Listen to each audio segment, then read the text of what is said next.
From Tim to open up the show. Kevin, I agree with your caller. The Terry saga is killing the vibe.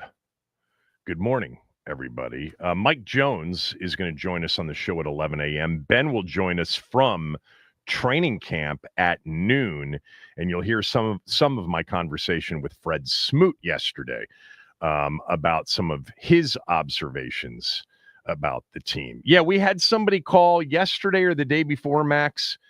It may have been yesterday, and the caller said, look, this thing is dragging on so long, it's actually killing the vibe, killing the excitement that I had for the season this year. And I answered it honestly from my standpoint.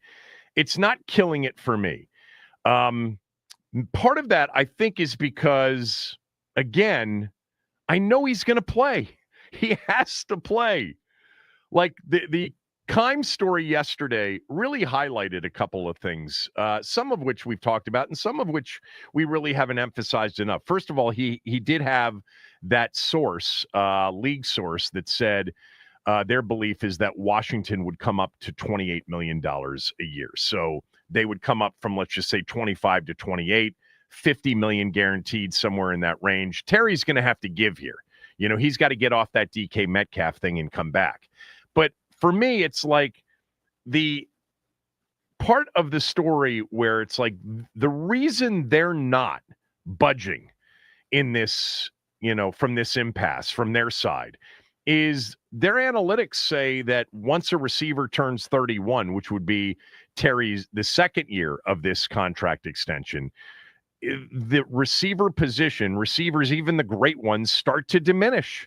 Their performance starts to drop off, and sometimes significantly drop off. And we can talk about, you know, Terry not getting all the snaps as a college player and being a young 30 and coming off his best season, his age 29 season, and all of that. But they are, you know, basing a lot of this on the analytics of the position as it relates to age. And then the other part of this is what they have coming down the road, and not even talking about the Jaden deal 2 years from now, but next summer, next offseason, Laramie Tunsil, Frankie Louvu, potentially Marshawn Lattimore, Deebo Samuel. They don't want to set a precedent that says, hey, we're here to overpay everybody, especially the really good guys. And if you hold out, we're going to succumb. We're going to eventually bow to your demands and pay you what you want. They do not want to set that precedent. You know, I had this thought, and I was talking to Tommy earlier this morning, that, you know, they don't have to offer him this. You know, from their perspective, part of this may be, look, you know, you guys are looking at this all wrong. We don't have to do this. He's under contract for his age 30 season. We control the ability to make him play for us in his age 31 season if we want him by way of franchise tag. We don't need to give him generational $50 to $60 million worth of wealth into his bank account. We have him under contract. We have control over him over the 2 years that we think he's got left before his performance starts to drop based on, you know, the analytics of the position and the age. We're actually offering him a long-term contract extension because we do like him, because we do respect him. We do want him to play for us this year and next year, but we don't have to do it. Back to Tim and the caller from yesterday. It's not killing the vibe for me because I understand that Terry has like no options here. He's got no cards to play because he's under contract and because this is really his last best opportunity to sign a deal that'll put $50 million plus into his bank account and set him up for life. If he's not already set up for life already, which he is. I mean, hopefully he's managed his money from his first contract extension well. So I don't feel that way because Terry's going to play. I still would prefer that Terry get in now, like in the next, and I said yesterday, next 10 days. within 10 days, because that takes us through the Baltimore, the last preseason game. If he's not in within the next 10 days, it now becomes a point of sort of diminishing returns for the team, because now the work he's getting is essentially the lead up to the opener. What incentive at that point do they have to give him a long-term contract if they're not interested, or they think the 2027 season is when his performance really starts to drop off? It's not killing the vibe for me.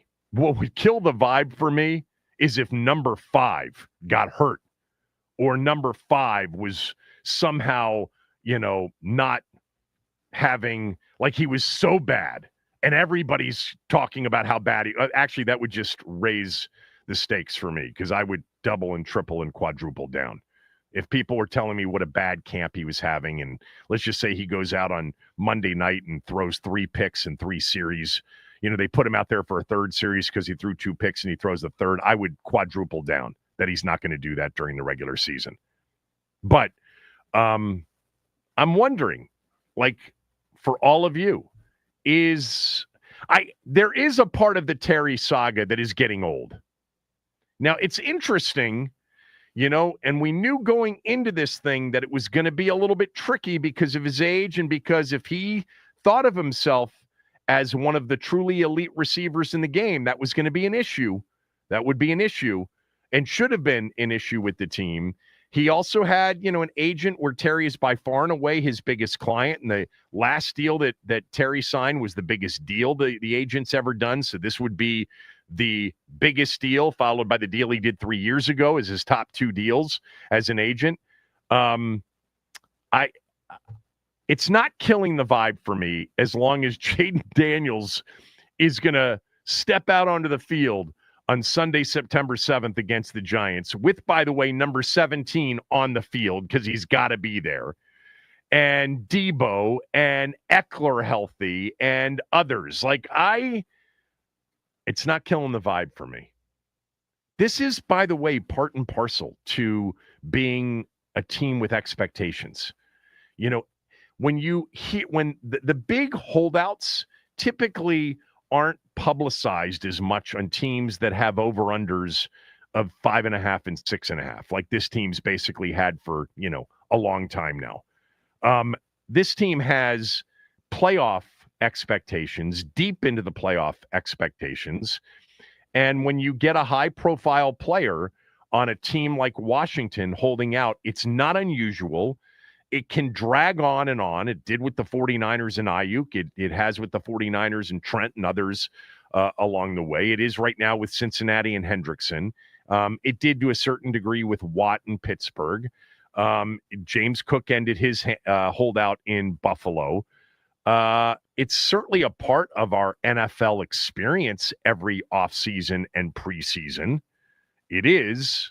It's just for us, it's happening with a player that we all like a lot, and it's happening in the first preseason leading into the first season in which there are legitimate playoff and deep into the playoffs expectations. And maybe that is putting a different sort of face on this, because if they were a 7-10 team last year and had a 6.5 or 7.5 over-under win total, we'd be talking about it, but it wouldn't be killing a vibe. For a vibe to be killed, there has to be a vibe there to begin with, and there's a vibe. It's the most anticipated regular season as fans of this team we've had since, I'll give Kevin in Arlington his due on this one, since 2004 when Gibbs came back, because that was an off season. That was an anticipation situation. We could say 2013, as we've talked about before, but there was all sorts of, injury stuff. But 2013 was kind of a hyped season. It was. But it's been a long time, regardless of what year you want to point to and say, well, I was pretty pumped for that season. At 301-230-0980, 301-230-0980, is this Terry impasse with the team? Is it draining? Is it killing your vibe? Is it diminishing your expectations or your excitement? Not expectations, but your excitement for the season. We had a caller say that yesterday. I had somebody else, a couple of you write in and say you felt the same way, including Tim, who I read here at the beginning of the show, that the Terry saga is killing the vibe. It's not for me, but I'm not speaking for all of you. I'll let you do that at 301-230-0980. Max, what's it doing to you? It's getting frustrating at this point because, I mean, is it killing the vibe? Being frustrated's different than my excitement now is less than it was for the upcoming season. It's not making me less. It's making me more worried about this team going forward and their depth at the wide receiver position. It's not killing like my vibe or my expectations because I still am strongly in the camp that he will be there week one. He's going to be under contract. He has to play unless he really wants to, pull himself out of games and kill his numbers a little bit in a way to just stick it to the team when it probably won't financially help him in many ways going forward because they'll still be able to, do whatever they need to do, whether that's sign him with the franchise tag or anything like that. But it's not really killing my vibe. It's just making me A, frustrated, and B, worried about the depth of this team. Worried is different than less excitement. I understand the worry. I also understand the frustration of it not getting done, regardless of which side you're on. But I was so pumped up for the season, and now I'm not. Look, if they sign if they sign Terry to a contract extension in the next week, it's going to be right back to where you were. I would imagine you would be right back to where you were, Tim, and our caller from yesterday, and anybody else that feels this way. But if it continues to drag on and it continues to be a story right into week one, where, Terry reports on Tuesday, what would that be, September 2nd, is ready to practice and getting ready for the Giant game because essentially he's playing on the final year of his deal. Look, some of you will be frustrated if he plays on the final year of his deal. If he plays on the final year of his deal, it is going to open up the team, if the team hasn't already been opened up, to scrutiny, to criticism, if offensively they don't play well, if they don't look like they did last year, if Terry doesn't have the season that he had last year, especially if he's not playing on a contract extension. If he's playing on a contract extension, they'll say, well, it happened too late. He didn't have enough time to get acclimated. And there's going to be a period of getting back into sync with Jaden and the new players on offense. But 301-230-0980, 301-230-0980. Has the Terry saga gotten to the point where it has started to drain some of the excitement about the upcoming season out of you? 301-230-0980. We'll take calls on that next.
Is the Terry saga squashing your vibe?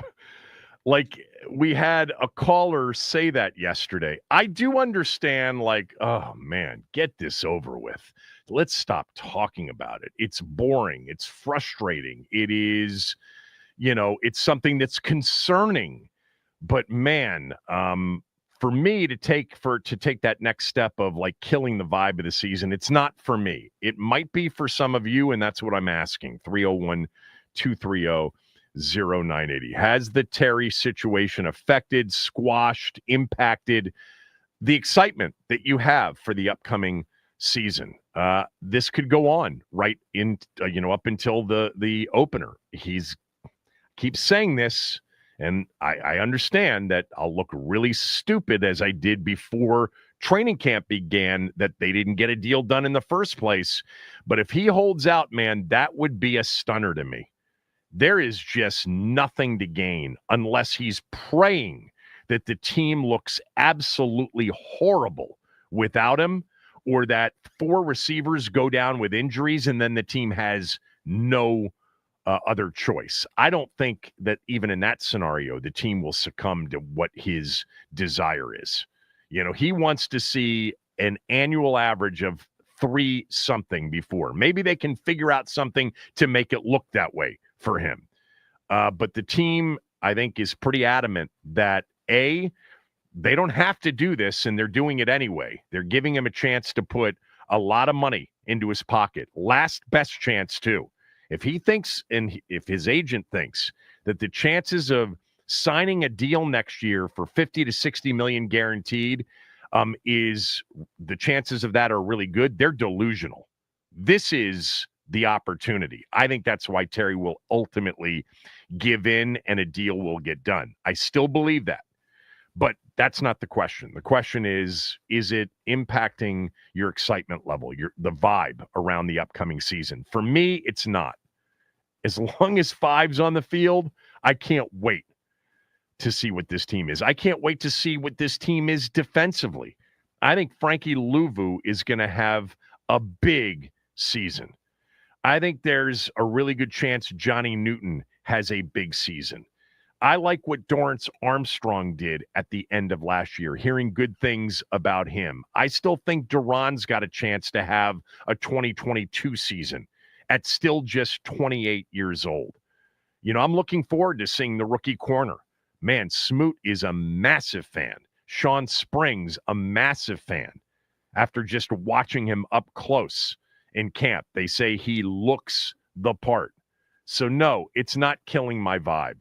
I want it to get done. I want him to be a part of the team. I'd love to see him get a contract extension, but it's not killing the vibe for me. Let's start with Anthony. Anthony, go ahead. I'm not there yet, but it's getting close. And the reason I say that is if we were on the original trajectory of what we thought was going to be a brick by brick building process, then I wouldn't give a damn either way. Right. But we're Super Bowl intentional. Yep. That's the reason, at least for me, that's the reason why I want this done. You had a caller come on yesterday, said everybody's emotional about this. I'm not emotional about it. Super Bowl. That's the only indicator of why I want this done. Like I said, if we were 4-5, 4-11 last year or whatever, it wouldn't be a big deal. Go to the draft this potential replacement. But since we're on this path to the Super Bowl, right, I want this done as soon as possible. But you're expressing, Anthony, more concern about not being able to take advantage of this Super Bowl window season. That's not the question. The question is your excitement level about the upcoming season being impacted by this long impasse holdout? Yes, because he's not in a position to play yet. Once he's on the field, I'll feel a little bit better. But until he's on the field, no, I'm not. It's not this. It's not the same. I'm okay. Like I said, I'm not totally there, but It's getting there. And one more thing. Yep. you keep seeming to imply that he's going to be the one to get the franchise tag. Why wouldn't it be somebody else? Yeah, I don't. It's not a guarantee. I'm just saying that the team would have the flexibility to use the tag next year. Yes, I mean I'm not. I understand that. Yeah, I mean Deebo Samuel may have a season in which they'd want to use it on him. Although I think that their deal with him, I don't think they're able to use the tag on him. I could be wrong about that for whatever reason. I'll ask Ben about that. Aren't Tunzel and Louvu up next year? Luvu's got one more year. He signed the 3-year deal, but you're going to have to sign him, in the offseason if he has the year that we're all anticipating. He's going to need to get an extension. So will Tunzel. Tunzel will have a year left. He's got his contract through the 2026 season. So those are not tag candidates. Yeah, but the tag candidate could be somebody like a Deebo if they're able to use it on him. But Terry's the most likely, Anthony. But it doesn't mean they'd have to use it on him. Thanks for the call, as always. Let's go to Steve and Frederick. Steve, is the Terry McLaurin holdout saga impacting the vibe, impacting your excitement level for the upcoming season? Yes, they're not getting better, okay? Every day they're supposed to be getting better. They're not getting better. To me, the team has a style, the way they negotiate, and all the veterans that they brought back, they give them a base salary and they give them a bunch of incentives to play like a superstar and to be paid like a superstar. When you look at Terry, he has some issues in separation, and basically it comes down to greed. He's basically getting paid $300,000 a catch. I'll let you think about that and leave now, but thank you for your time. Yeah, but that's the nature of sports now. It's the nature of the position, and he's not the only one, and it's probably on the low end in terms of what his per catch number is. But thanks for the call. Yeah, again, and I put the question out on Twitter at Kevin Sheehan DC, and I'm looking at some of the responses right now. The question is, is it killing your excitement level? Let's just pretend he did hold out for a moment. Would you be less excited? Would the start of the season and the Giant game be less exciting for you? It wouldn't be for me. I'd be concerned. I'd be frustrated that he's not out there, but it wouldn't kill the vibe for me. It wouldn't. Kenny is calling from Charlotte. Is this Terry McLaurin saga killing the vibe about the upcoming season for you? Yes or no? I wouldn't say it's killing it, but I would say it's on life support, man. And the reason why I say that is because it's just agonizing, to day after day continue to hear about this thing. And I liken it to I'm more irritated with the organization. And I know that's probably kicking against the pricks, even though I believe in them and I trust in them. I'm still irritated with them because it's like, the teacher trying to get the student on board and then also get the parent on board too. There's all kinds of ways to structure this deal, in my opinion, all kinds of various ways and that you can structure a deal to get this man on board. And it's like both people just have their heels dug in. So who's the teacher and who's the student? You know what I mean? It's like this unnecessary standoff, and it is starting to kill my vibe because, okay, is this going to happen every year with different players? Are we going to have to go through this every season? That's where I'm almost getting to right now. But come September, I'm on board. I'm ready to go. Got my wings ready, and I want to see Bob do his thing. But it's not like you're gonna feel any less excited about the opener against the Giants. You might be a little bit more leery. You might be a little bit more concerned. We'll all be dialed into what they do offensively. But again, that's a scenario that I just started to paint out that's not possible. It is possible, but Terry's going to be there. That's a heavy odds favorite. He's going to be there. I'll say this and then I'm out. But I will say, how when stuff happens after the fact and you be like, see, I told you, I will be like that if things go bad. I will be like, see, See, this Yeah, this, but this is but because of again, that. those are two different things because I am concerned. I'm concerned that he's not in camp right now, getting the work and getting into sync with everybody offensively, and how that could impact the start of the season. Anyway, the very start of the season. How that might impact his health. So Yeah. I am concerned about that, but I'm not going to be any less excited about the regular season opener against the Giants and about that Thursday night game against Green Bay, because this thing's gone on this long. This is a part of the league. This happens with a lot of teams, and you just typically don't get all worked up about it unless your team's supposed to be good. Which it's better to be in this position than have it be, a holdout for a team that's supposed to win 7 games next year. Thanks, Kenny. Appreciate it as always. Let's go to Bones. Bones, go ahead. Hey, good morning, Kevin. Shout out Bones. to my main man, Max. Kevin, I told you a long time ago, man, that this was killing my vibe, man.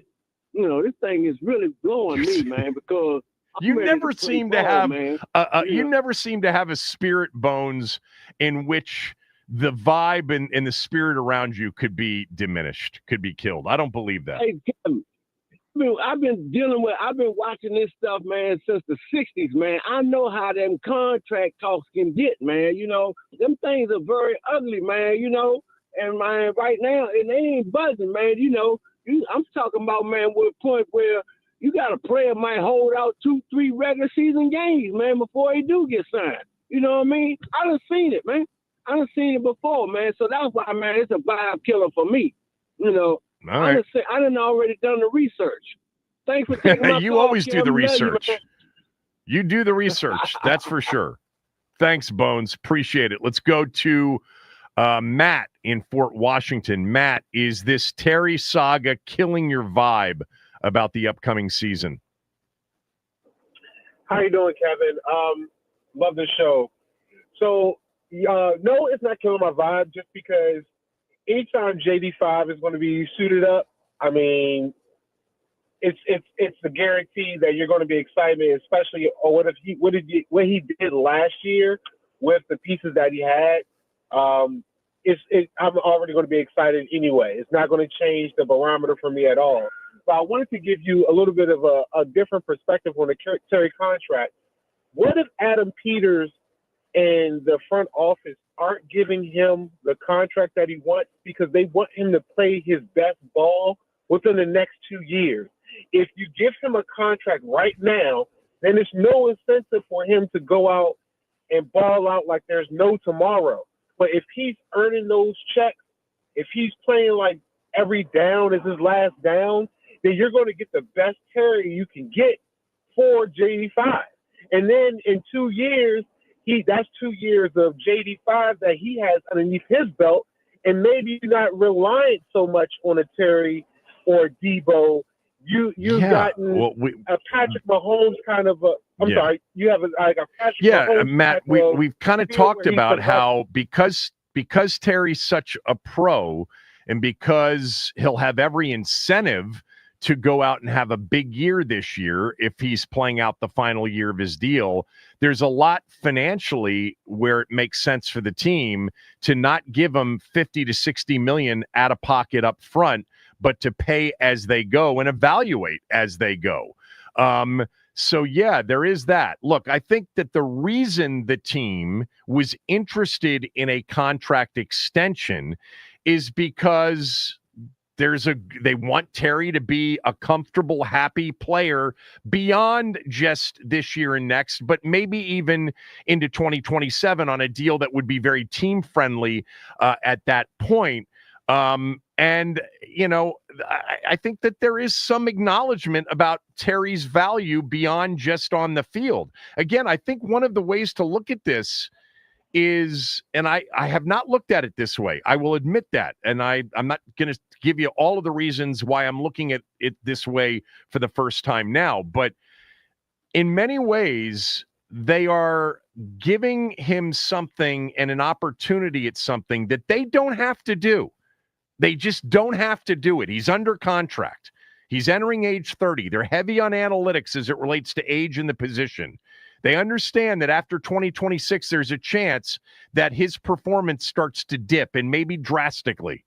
And they've got him under contract for one of the next 2 years, and they have the ability to keep him on the team in 2026 at less money than what he wants, or what they're even willing to perhaps give to him on a franchise tag when you average it over 2 years. So, yeah, I think that that's part of it. But look, for some people, it's off-putting. It's off-putting that they're treating him this way. And what I'm suggesting is at least look at it from maybe their standpoint, where they don't have to offer him 28, 25, 26, 27, 28 million a year and give him 50 to 60. They don't have to do that. It's probably not in necessarily the obvious best interest. It's debatable. Anyway, Matt, anything else? No, and just to say also, I mean, it goes into what the front office is currently doing. You know, they brought in Hall of Famers, Bobby Wagner, Zach Ertz. They didn't give these guys massive contracts like they did in the past. They gave them reasonable contracts, and they're like, you guys are pieces to this puzzle. But ultimately, the prize, the W, is JD5. And again, Terry is going to be a piece of that puzzle. Now, if we were talking about, you know, a quarterback who's the best, you know, the greatest position on the field, that's a different story. But for it to be a wide receiver, an aging wide receiver, we're going to pay you what you're worth, and we might sprinkle a little razzle dazzle because you've been with us so long. But our focus is on developing and making sure that JD5 has what he needs to succeed. That's all I got, Kevin. Have a good one. Yeah, thanks, Matt. Appreciate the call. Yeah, I mean, you know, John alluded to something yesterday when he was on with me that I think there's, again, in addition to maybe at least trying to look at it from their side, which is they don't have to offer him $50 million guaranteed, but they are anyway. The other thing, too, is, you know, for all that Terry wants based on his contribution before this regime got here, this regime is also probably saying, look, you know, all due respect, we weren't here for that. We elevated the franchise. We picked Jaden Daniels. He elevated your performance. You benefited significantly because we're here. So that's a big part of that as well. Let's go to Ian. Ian, go ahead. Yes, it's killing the vibe for me. To do this to your second best player, your captain, your longest tenured player. What are they doing to him? Kevin, we all understand he's under contract. You don't need to keep repeating this. Well, I think I do. Understand. I think I do. Because a lot of people think that he's not going to play if they don't sign him to a contract extension. He could hold out a game or two, just like Tom referenced a while ago with Emmitt Smith.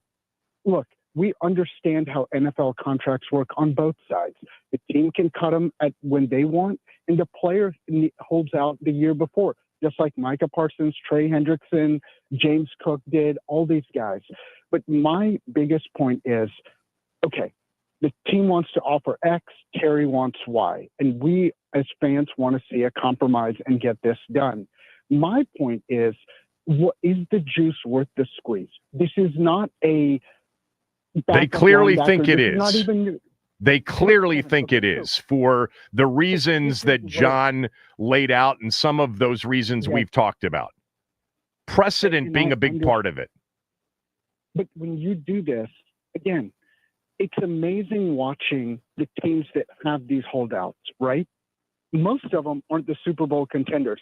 I went up and down Philly's roster the last 3 years. Not one holdout. Not one. Well, wait a minute. They ended up trading what's-his-face, the DB, because he wasn't happy. Right, which is a much better move. If you don't want to be here, we will move on. Yeah, but it was a long, drawn out. Why am I forgetting who the player was? I know exactly. I don't have it off the tip of my tongue, but the point is, when you're building a team, right? They have a Super Bowl window. They're a Super Bowl contender. He is a crucial piece to you winning this year. We all agree that he's not Jefferson or Chase or these guys.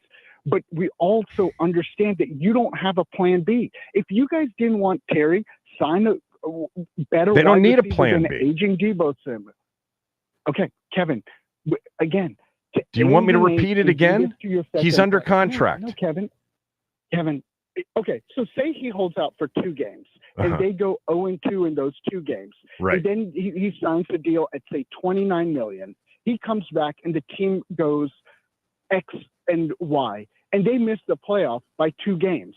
Right. Will that juice have been worth the squeeze for anybody? It wouldn't be. But I don't think they feel like Right. that's going to be the scenario that plays out. Because Well, it that's a would be risk they're willing to really take because incredibly expensive and potentially self-sabotaging if he were to hold out games. it worked out for Emmitt Smith.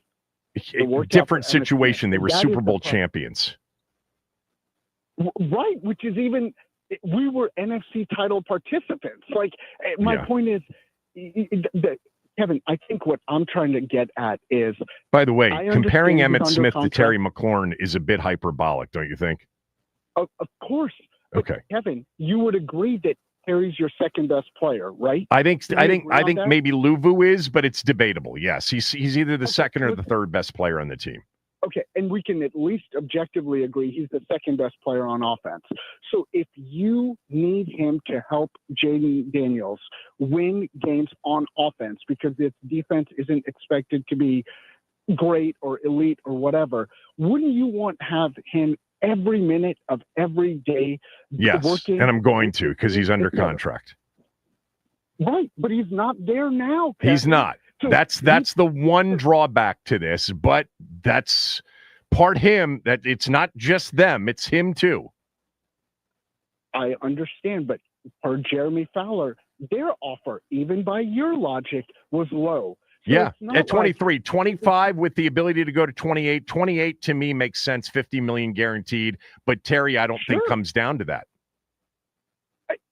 That's a big if. I don't think they've offered 28, like you said. I don't know what they've offered or agree. not. John had it yesterday in his story that a league source says the team would be willing, more likely than not, to go up to 28 million per year, which would probably be somewhere between 50 and 55 million guaranteed.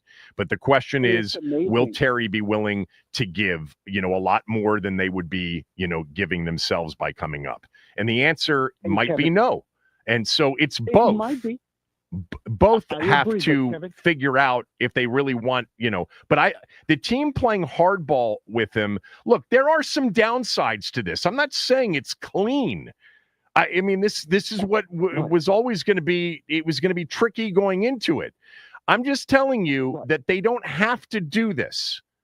They don't have to offer him a contract extension. He's under contract. And people who have wanted them to be adult-like, heavy on analytics, tougher, etc., that's what they're doing here. You don't like that they're doing it with the second best player. It's not an unreasonable position. I'm not saying that it is or isn't, but don't put it in terms of they're going to have him or not have him, because it's a 90% chance they're going to have him when the games begin. It would be better to have him right now, understood. But he's got to play.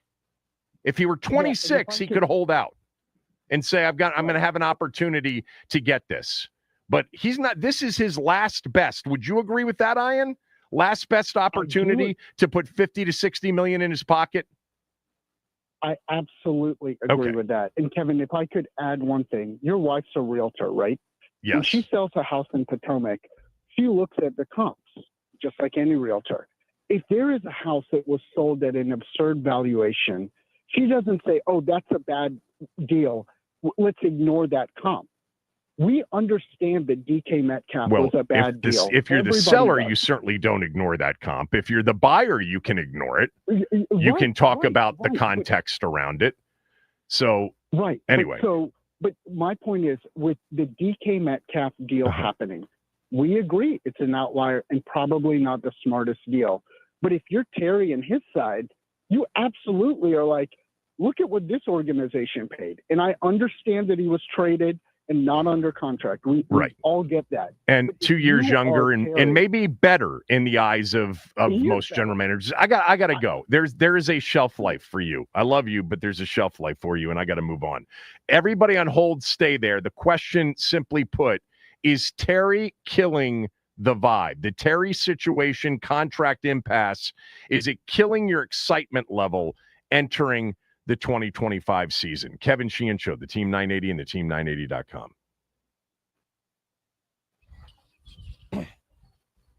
All right, here's what's happening on this Thursday, August 14th. Couple of teams being sold around the world of sports. The NBA has approved the sale of the Boston Celtics to the private equity group led by Bill Chisholm for a record $6.1 billion, making it the biggest sale of a franchise in sports history, eclipsing the Josh Harris Group $6.05 billion that they paid for the Washington Commanders. And Carolina Hurricanes owner Tom Dundon is purchasing the Portland Trailblazers from the estate of Paul Allen for an estimated $4.25 billion to baseball. The Nats, they avoid the sweep last night, beat the Kansas City Royals by a score of 8-7. Jake Irvin with a rough start to the day, only 4 innings pitched, 7 hits, and give up 6 earned runs. Fortunately, the Nats were able to jump out to an early 5-run lead and put it away in the top of the ninth with the Dalen Lyle RBI single. Tonight, they come home to take on the Phillies. First pitch at 6:45. Nats on deck with Charlie and Dave at 6:15 on The Fan. This update is sponsored by the Team 980 YouTube page. Just open the app, type in the Team 980, hit subscribe. Kevin Sheehan is live from 10 to 1. Don't forget to like the stream and turn on notifications to stay up to date on all things DC sports. And that is what's trending.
Is the Terry McLaurin contract holdout impasse killing the vibe that you have for the upcoming season? A lot of responses on Twitter.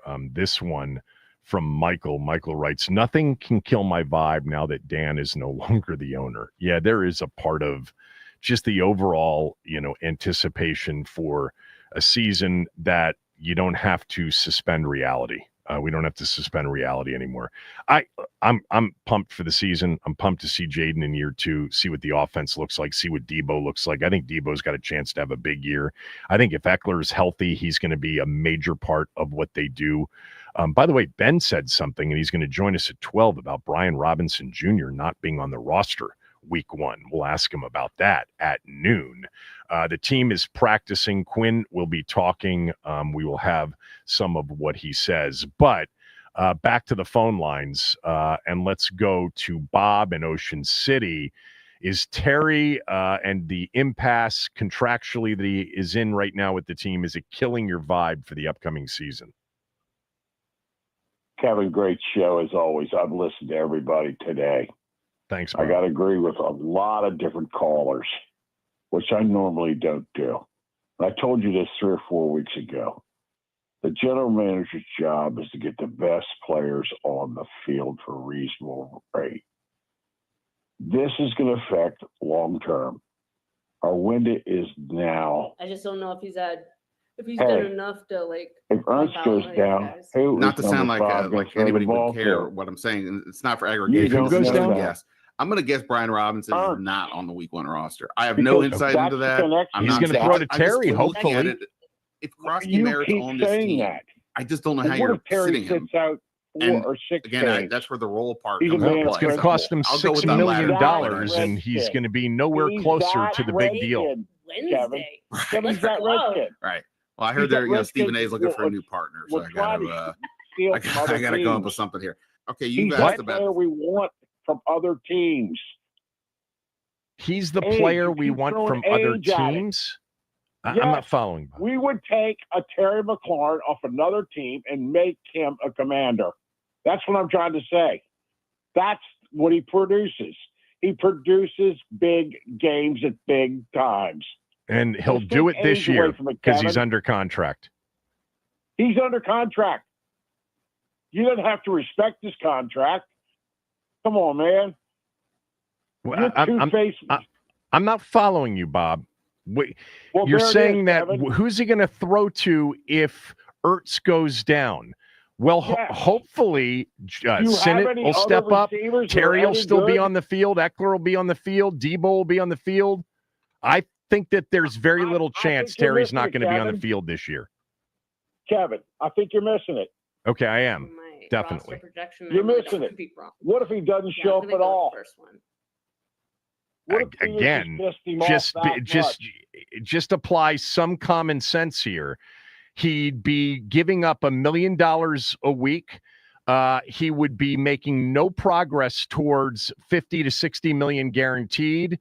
And they're delusional if they think if he holds out several games and ends up with a mediocre season, that's going to help him in the offseason in 2026. Terry's got to have a big year if he doesn't have a contract extension. Come here. I'm sorry? Every other NFL player that wants to come here, you got to deal with this general manager that won't communicate. Yeah, well, he won't communicate. Well, he's communicating with them. 3 weeks ago, Kevin. That's my point. Well, it's going way Bob, too far. you must have more insight than I do. I would certainly think that they are communicating. Terry said, come on, Terry said 3 weeks ago it had been a month since they had talked. I don't know the specific conversations that have happened since. I wondered this yesterday, if they've got an expiration date on their current offer. If there's a point in which they'll pull it and just say, we're not going to talk contract extension anymore, play out the final year of your deal. We'll see. I mean, I have a feeling that the conversations are more cordial than maybe, some think, but I also think the team is pretty adamant on what they think Terry's value is. Thanks, Bob. Let's go to Reggie in Charlotte. Reggie, go ahead. Hey, Kevin. Thanks for taking my call. So sure, it is taken a bit of excitement. If 10 was super excited and 1 was not excited at all, I think I'm at about a 3 or 4 because of several points, and I'll try to make real quick. One, for me, and as most fans had Terry up on a pedestal as our culture guy, commander guy, in early, out late, hard worker. So for him, and it is both sides, but for him to be playing the contract game and trying to hold out and then hold in, and then like it's the second time he's done it, I expect this guy to be our leader. And it's easy to lead in year 1 and year 2 of your contract. It's easy to lead, as a general, it's easy to lead a team or lead an army when it's in peacetime. But I want you to set an example for Jalen Lane, for Luke McCaffrey, and be able to come in and work and build cohesion and build collaboration and build chemistry, even though you're in a contract year. So it's taking it for me. And then we've all seen this before where a guy holds out or holds in, and then finally maybe something gets done, and then here comes the calf. I'm concerned about that stuff, no doubt. That's why I want it to get done, and I wanted to get – look, whether it gets done or whether Terry decides, you know what, it's not going to get done, but I'm going to get in there right now so I don't impact a very important season that I need to have. Because without the extension, it'll become an even more important season for Terry. Right. Not that I think he'd treat it any differently, because that's who he is. Look, somebody, I mentioned something earlier this hour. I said, 2 things. One, from their standpoint, if you take a moment just to put yourselves in their position, and I'm not talking about the offer or the evaluation of his age and the position or the precedent and the worries there. I'm just talking about just talking contract extension, making an offer. They don't have to do that. There's nothing that says you have to negotiate a contract extension with a player under contract. And it's usually done with star players, especially when those star players are 24, 25, 26, 27 years old. Right. Okay, we understand that. This was always going to be a little bit trickier because he's entering his age 30. Now we know how heavy they are on age analytics in the wide receiver position. But from their standpoint, they probably are like, why are people upset with us? We're actually offering him something. We're giving him a chance to make $50 million. We don't have to do this. But I said something else as well. John alluded to this on the show yesterday, that, they weren't here for all of the, terrible years in which Terry was the most upstanding guy in the locker room. And from their position, I said, off of something John said yesterday, they may be looking at Terry saying, look, the reason you had such a great year is because of us too. We're here. Jaden arrived. Like, you benefited from our situation changing, what we did to change the organization as well. And I had a friend of mine say, yeah, but they couldn't have done that without Terry. I disagree with that. I think Bobby Wagner, the players that they brought in, were all high character guys in the first year. Zach Ertz, Wagner. Terry was a big part of it. I'm not knocking his role in changing the culture. He was important to it, and he'll continue to be important to it. The issue is whether or not you think you can pay over the top for culture. I say no. And I say that it would be a bad precedent. And I think they feel the same way. Anyway, Reggie, any other thoughts? Yeah, I just one last thought about just with Terry and just kind of regarding him. Hold out or hold in, that's fine. I don't appreciate how he kind of made it a spectacle. Like, if you're not going to practice, don't watch my guys in DC humidity and heat and 102 degrees out there, and then after they practice, you come out and walk around on a quote-unquote bum ankle and sign autographs for an hour. Like, it's just bad optics. And just how it's going about. Again, just take some of the air out of the balloon and some of the wind out the sails for the excitement of the year coming up. I would rather him be there. And what I was saying to your producer is, I know it's not apples to apples, but Russell Wilson is right now building chemistry with Neighbors. A.J. Brown is right now building chemistry with Hurts. And the same thing going on with CeeDee Lamb and Dak and Dallas. Yeah, we'd much rather have him practicing. But I would rather have them than not have them, and come build so we can do something like we did last year. Yeah. And as far as, him being there, look, there's a benefit for him being there, right? And that is he's not getting fined. So Right, that's, yeah. a little bit of the team, helping him and him being there to, gather whatever information is there. But yeah, look, I don't care about the autograph signing. That's who he is. He's just a good guy and a hell of a fan favorite. And it's partly because of his personality. I did not love the press conference. That thing was a disaster, I thought, in the moment. And agreed. I didn't blame him. I blame the agent. 1,000%. They should have had a little bit more of a plan going into that. Thanks, Reggie. Everybody that's on hold, stay there. We'll do one more segment. I asked Mike Jones to join us a little bit later. He'll join us at 11:25. We'll talk some NFL with Mike. Ben from training camp at 12. Dan Quinn is going to begin to speak this hour. We'll have some of that sound for you before the end of the show. Kevin Sheehan Show, the Team 980, the team980.com. We are also, all of our Team 980 training camp coverage is brought to you nationally by Geico. Switch and save. Get more with Geico.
From Will, Are you going to do any Taylor Swift talk on the New Heights podcast? No, I didn't watch it. I think I read something about it early this morning. It got like 1.5 million downloads or something, the podcast. 1.2 million concurrent viewers on YouTube, which it has to be some sort of record. Yeah. I'm not like some that find her annoying because she loves football. I kind of like Taylor Swift. I honestly, I mean, it would not have been in my top 10 to listen to or watch her appearance. And then we can talk about it next week when it's completely old and irrelevant. Before we get back to the phone lines, I do want to play something for you. Max made me aware of something, and I've not heard it yet, so I'm going to be listening to it for the first time with you guys as well. Charles Robinson from Yahoo was a guest on the Inside Coverage podcast with Andrew Siciliano. Andrew, long time, the Red Zone equivalent on the NFL DirecTV package. And Andrew was here, did some shows for a couple of summers here. Good guy, the whole thing. So he's got a podcast called Inside Coverage Podcast. And Charles Robinson, longtime NFL writer and reporter, talked for a few minutes about the Terry McLaurin negotiations. Here's what he said. Contract in the realm of 30 that Adam Peters probably doesn't want to do it. So, Charles, where are they? Yeah, I think it was interesting to me because when I went in my mind, I'm like, is this really as bad as it sounded in some moments here? Are they really in that tough of a spot? And yeah, they are. And I think what happened, the way I understand it is, when negotiations first opened, I think the Commanders were a little stunned by initially what Terry McLaurin and his camp were really gunning for in those negotiations. I mean, we're talking. What does he want? Do we know? Top 32.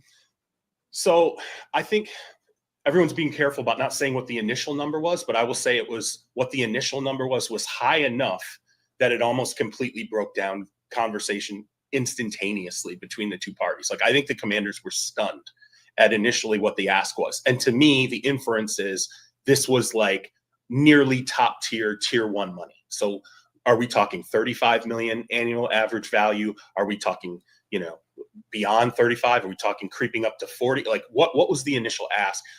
I think as things moved for both sides, I think we got to this point of the DK Metcalf contract and the $33 million a year, the $60+ million guaranteed. And to me, I think the Commanders have approached this from the standpoint of looking at the metrics of receivers who are going to be playing in their 30th year. What kind of contracts have those players signed other than Tyreek Hill, right? Signing a deal in the 30th year. Devontae Adams signing a deal that took him into the 30th year of, when he landed with the Raiders. You do not have players signing anything above like $23 million annual average values. There's just not a lot of receivers who ever have done that, maxed out beyond $23 million in annual average value, which affects the guaranteed money. So you have Adam Peters and you have the Washington Commanders sitting there staring at this, and they're going, we want to pay you more, right? We're effectively looking at you and we're saying you're making about $23 million a year right now. We are willing to pay you more than that. We don't know that we can get you to 33, right? We don't know that we can get you. We feel like that is still an astronomical ask. So where does this settle out? In my mind, when I look at this and I listen to the principals, I think you fall somewhere in this territory where I think if it can get to $27 million to $28 million in annual average value, if you're getting 50 to, somewhere between 50 and $60 million in guaranteed money, I don't think either side will be happy, but I think it is the middle ground that I think gets, those two sides together. But I had one executive when I was kind of, going through my paces, and I reached out to somebody who knew Adam Peters really well. And I said, what do you think of this situation? And he said, I think people are going to find out a lot about Adam Peters right now because I do not like negotiating with him. He has an edge to him that people, I think, don't necessarily understand. And they're going to see that now in this negotiation. And I think they have in some respects because Adam Peters has been pretty clear he's not going to budge. Charles Robinson with Andrew Siciliano on his podcast. So interesting stuff. I mean, I think that it's the first time we've heard that the team was stunned by what Terry initially wanted, that it was top tier, maybe 35 million plus. That would put him, in Justin Jefferson, approaching Jamar Chase territory. As it moved along, it became kind of the DK Metcalf deal that Terry's side wanted. And the team all along was looking at receivers who have signed deals into their 30s. Tyreek Hill really is the outlier here because his deal is an average of 30 million per year, but he's not Tyreek Hill. Okay. Like Tyreek Hill's an outlier as a player, as maybe one of the most feared players of the last, 7, 8, 9 seasons. Is it now? Something like that, 8 seasons with the ball in his hands. Tyreek Hill did get basically in practical guarantees about $60 million on a $30 million per year, 3-year deal, $90 million in aggregate. So the team was looking more like Devontae Adams and some of the other, older receivers that have signed deals recently. Mike Evans, Mike Evans, who is 30 years old and a future Hall of Famer, his average annual is $21 million a year. So the team obviously had a vision of Terry's entering age 30. This isn't his first big deal at 26. That was a few years ago. This is the second big deal at 30.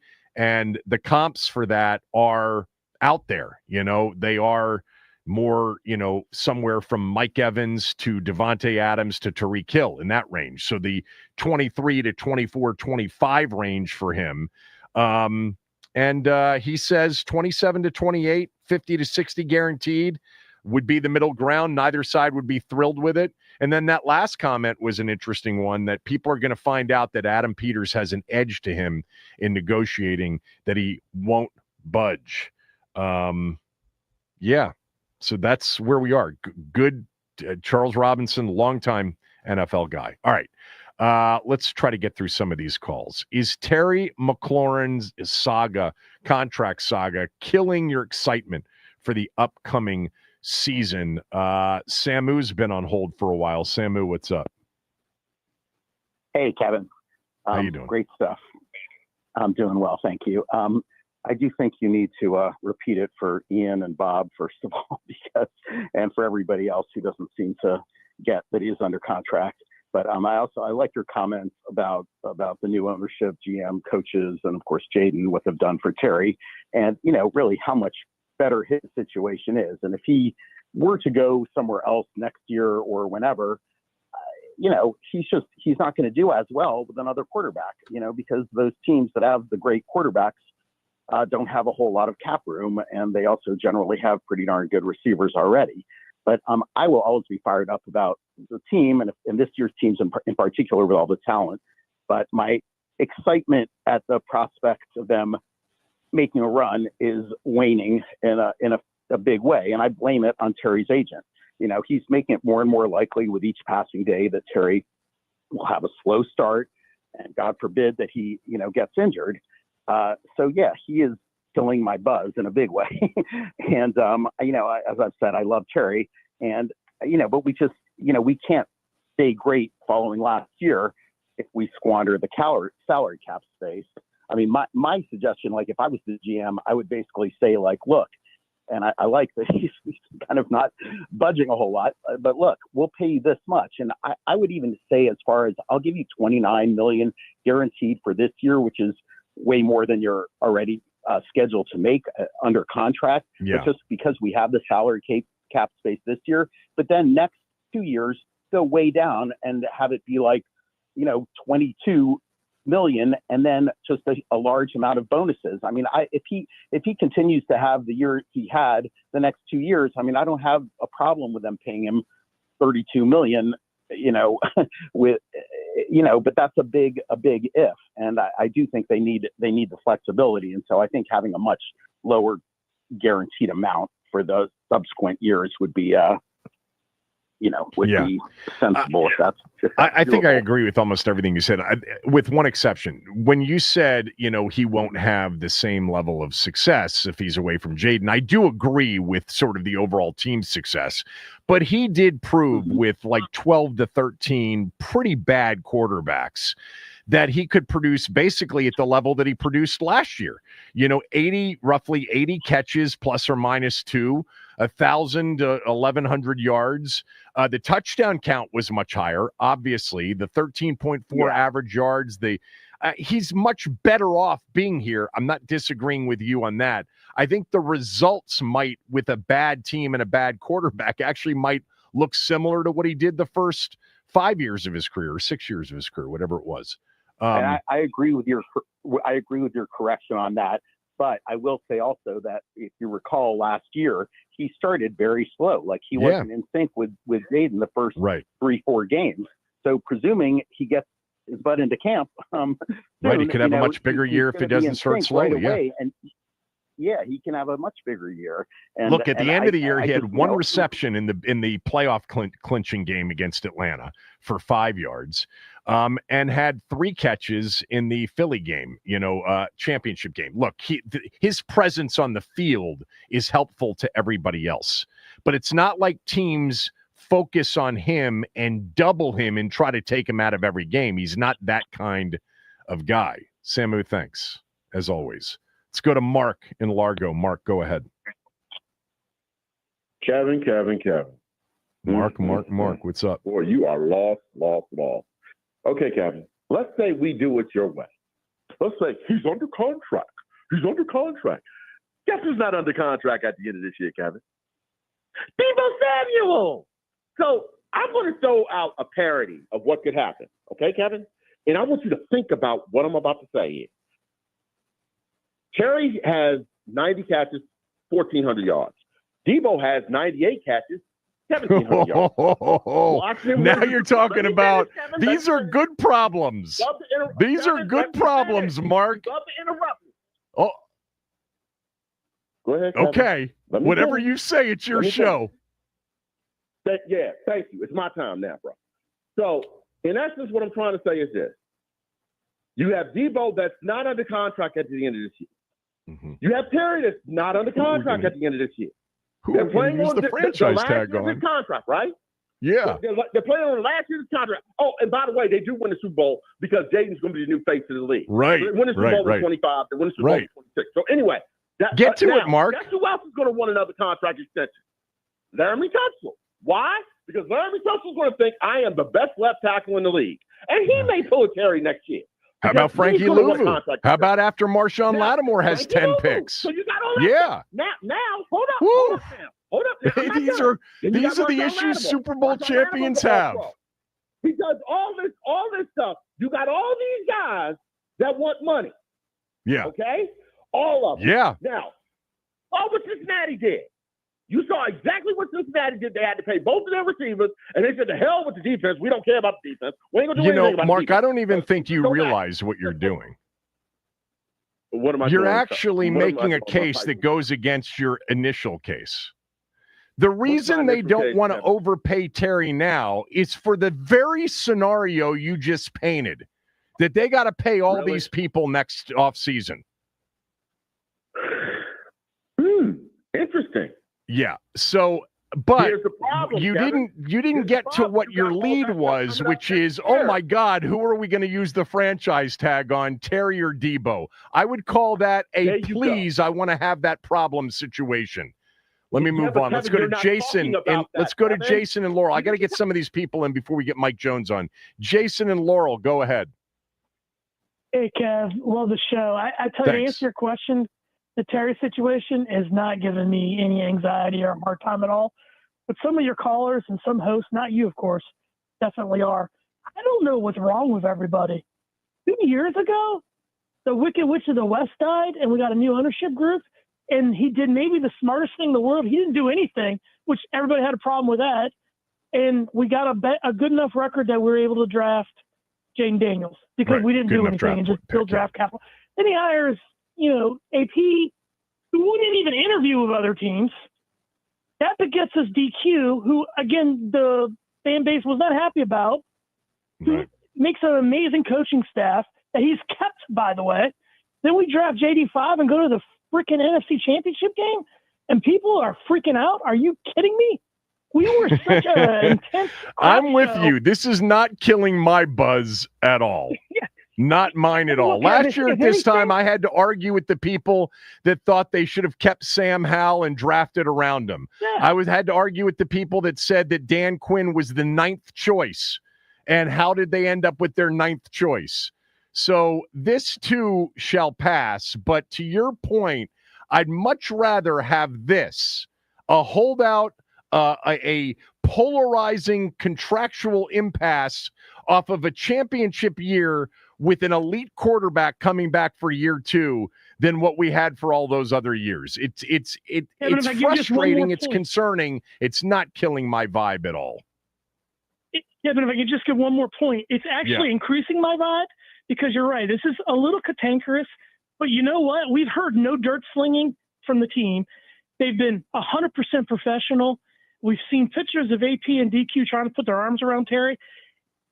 In the report that your man just posted earlier, a couple calls ago, about how the initial ask was so high, despite that, they've said, hey, we're going to resign him. We love him. We want him in the building. They're doing everything the right way, which is a complete 180.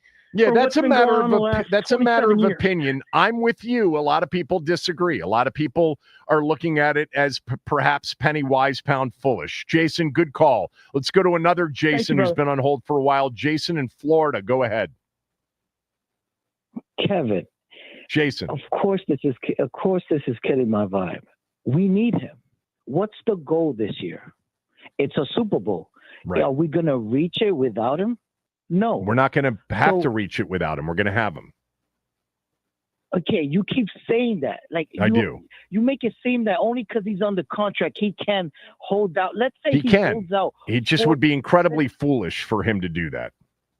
But it doesn't matter if he holds out for 4 games and we go. Let's say we go 0-4. Let's say we go 1-3. That's it. Yeah. Mission accomplished. Our season is over. And then what? If he does that, I'll blame it on him for being delusional, him and his agent. Oh, why were you blaming on him if he's just because the team has offered him a contract extension, and he's got to get real about what his worth is. And I want the team to come up too. Okay, I'm not taking the team completely off the hook, but if he holds out and it impacts the season, it will have done nothing for him. And it would have also damaged the team's chances. So I don't see how he gains unless the team falls apart without him and they end up, succumbing to his desires. And I just don't see that happening. But you're not going to hold AP. You're not going to blame AP for the way he's running this. Right now, I can't envision doing that. I can't. I'm open-minded to changing my mind. Right now, I can't see feeling like the organization really messed up. I can't see that. I think he is asking for way too much. I think the team probably went in a little bit too low, but I like the discipline. I like the way they're approaching this. I want it to get done. Doesn't change my view. I absolutely want it to get done. I want Terry to get $50 million guaranteed. I want him in camp today, practicing. And I want the team to have, the flexibility of having him beyond 2026. But right now, as I've been throughout this, I'm more on the side of, with respect to, who's responsible for this. I think it's more Terry. I got to run. Thanks. Those of you that I missed, I apologize. I hope we don't have, opportunities to keep coming back to whether or not this situation is killing the vibe. I hope it gets done in the next week. Mike Jones is going to join us next.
Apparently, Charles Robinson, too, as part of that podcast appearance with Andrew Siciliano, Max said, because several people have sent it to me, that no other team would pay Terry $30+ million.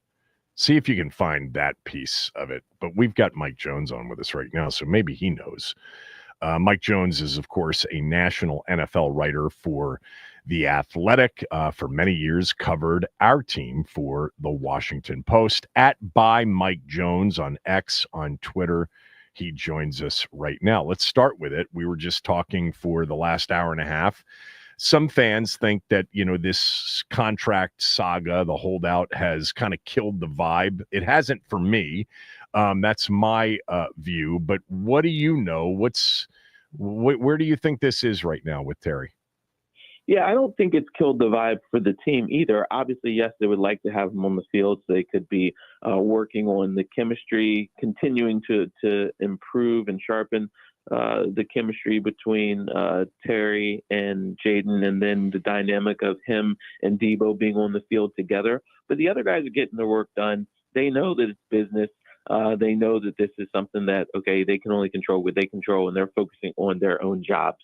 And also, they understand that, look, Terry knows it's offense. He's in all the meetings. He's in, all the sessions. So he's not going to be coming into this thing blind. Obviously, they want it done as soon as possible. It may be dragging on longer than they thought, but I still think that it's something that they're going to get done before the start of the season. How much is it going to be? Yeah, I don't think it would exceed 30. From what I've been able to gather, I think between 27 and 29 million per year would be the figure. Obviously, he wants more than that, but I mean, I've checked in with a lot of different talent evaluators around the league, and a lot of people say, hey, he's very good, he's highly productive, but he's probably in that top 7 to top 12 range. They don't see him as a top 5 wide receiver. And so I don't think that he'd have luck commanding that, excess of $30 million per year. I keep saying, Michael, look, the worst case is he plays his final year of his contract. I mean, it would be a big risk for him to hold out going into his age 30 season. The chance of, increasing the possibilities of a big deal next offseason if you're holding out, they aren't that great. That's not commonsensical to me. What do you say about the worst case in terms of how this plays out? Yeah, I mean, I agree with you. I think he needs to play. I think that obviously, again, best case is they get this thing hammered out and he's got a new deal. Worst case, the worst case would be him not playing, deciding that he's going to hold out the rest of the season. Then you're losing a year, and you're losing money. And that doesn't help drive up your value for next year. So it would be counterproductive. Again, you're about to be 30. This is one of your prime seasons. This is a year that you need to play. And so I worry about the advice that he's getting from his agent, from, talking to a number of people. It sounds like, yeah, it's too bad he doesn't have somebody else in his ear, because it doesn't seem like he's getting a lot of wise counsel on this. But again, both sides need to come off of, something. They need to give a little bit, and, find a compromise to get this thing done. Talking to Mike Jones, of course, the vibe can't get killed for me because Dan's not here, and we have an elite quarterback. You've seen, and I'm sure you have followed, The Athletic just did theirs. Mike Sando did his recently, kind of the tiered quarterbacks, the ranking of the quarterbacks. Where do you place Jaden Daniels? I mean, he's up there. I mean, if you're in a tier, I'm not going to put him in tier 1, but tier 2 definitely makes a lot of sense. I'm working on a thing where I've asked a lot of talent evaluators to rate the top 25 players, 25 and under. And a lot of people have Jaden Daniels as number 2, or at least in their top 5. He is a legit game-changing quarterback. Who's number 1 under 25 if he's 2? Jamar Chase. Okay, Chase. Right now. And then some people have Jalen Carter. But both of those, you're in really good company if you're up there with them. But he's a legit difference maker. And I think that he's only going to get better because of just the accuracy and the way that he works. And so, we'll see how far he can take this team. It's going to be challenging to top last year. I think that the roster is better, but you had a lot of late game heroics. What was that, 6 straight games of the final play? Maybe they're hoping that it doesn't come down to those, but I think this is still a 10-win season, and I think that he can continue to get better and will. Talking to Mike Jones. So where does that land in the division? Behind Philly? Yeah, I think so. I think Dallas, if Dak Prescott's healthy and if they have Micah Parsons taken care of, I think Dallas is going to be better. I think that it'll be kind of a back and forth, between Dallas and Washington, duking it out for that number 2 spot behind Philly. Again, that's if everybody stays healthy. Obviously, Philly's got some injury on their offensive line now, but they also have very good depth on that offensive line as well. And so they continue to invest in their defensive front. They've got a lot of young, really highly impactful guys there on the defensive front, on their defensive back end. They have, the best running back in football. They still have Jalen Hurts, who, say what you want about him, he makes the plays when he needs to. And so they are still the favorites to win the division in my mind. And so it's a matter of how much Dallas bounces back and then how much Washington is able to continue to improve despite a tougher schedule. That'll really determine things. How does the Micah Parsons situation play out? I think like on the week leading into the season or the week before that, Jerry finally opens the checkbook. Why does he do it that way? Because we're talking about the Cowboys, like he is got all kinds of eyeballs on them, and this is what he does. He's done it before. It costs him money. If he had taken care of this last year, he wouldn't be having to top the deal that TJ Watt just got from the Steelers and make Micah Parsons the highest paid defensive player in the history of the game. But Jerry loves being talked about, even if it's a soap opera, even if it's dysfunctional, he's still in the forefront, and that's what he cares about. So you see Philly winning the division. They are the favorite. You see Washington and Dallas, if Dallas is healthy, battling it out for what would be a very competitive second if you've got Washington winning 10 games. What do you think of the Giants? When does Jackson Dart take over, if at all, in year 1? Yeah, that's the real question, because I just don't know how much Russell Wilson has left. That's the big determiner. Now, I don't think that they are anywhere, even if Russell Wilson plays very well, I don't think that they're better than Dallas or Washington. I think they can be pesky. I think they can, kind of give some teams trouble and then just fall short. We'll see how things go for them. If they get off to a slow start and we're at midseason and it doesn't look like they're going to be able to do anything, then they probably turn to Dart. Yeah, I look at that Giant roster, and I felt this way for a couple of years, especially about their defense. But, the addition of Malik Neighbors last year, that offensive line growing into a decent offensive line. I thought Tyrone Tracy was underrated as a rookie last year. Mm-hmm. If they get quarterback figured out, pesky's probably a good word for it. Like, they're not going to be an easy out week in and week out. Right. And Brian Daboll is very creative. He's been limited by what he's had to work with, but he's a good coach. He's a good offensive mind. And so I think that, again, they've got some holes here and there on their roster, but I think that he can help maximize their talents if they have a serviceable quarterback and they can improve and just not be pushovers. All right, let's take it out a little bit further and wider as it relates to the NFC, because you've got, and I think a lot of people feel like Washington and Philadelphia are safe bets to be playoff contenders and maybe playoff teams. You're not the first person who has said the Cowboys, if they stay healthy, this could be a big bounce back year for them. What about the rest of the conference? Like, how do you see it Philly, I'm assuming you think is the favorite in the NFC and you like them as the favorite. Who's next after them? Who pushes them the most? Well, the NFC North is going to be really intriguing because obviously Detroit is still super talented, but you lost your offensive coordinator and your defensive coordinator in the same year. And I don't think that you can just do that without a hiccup.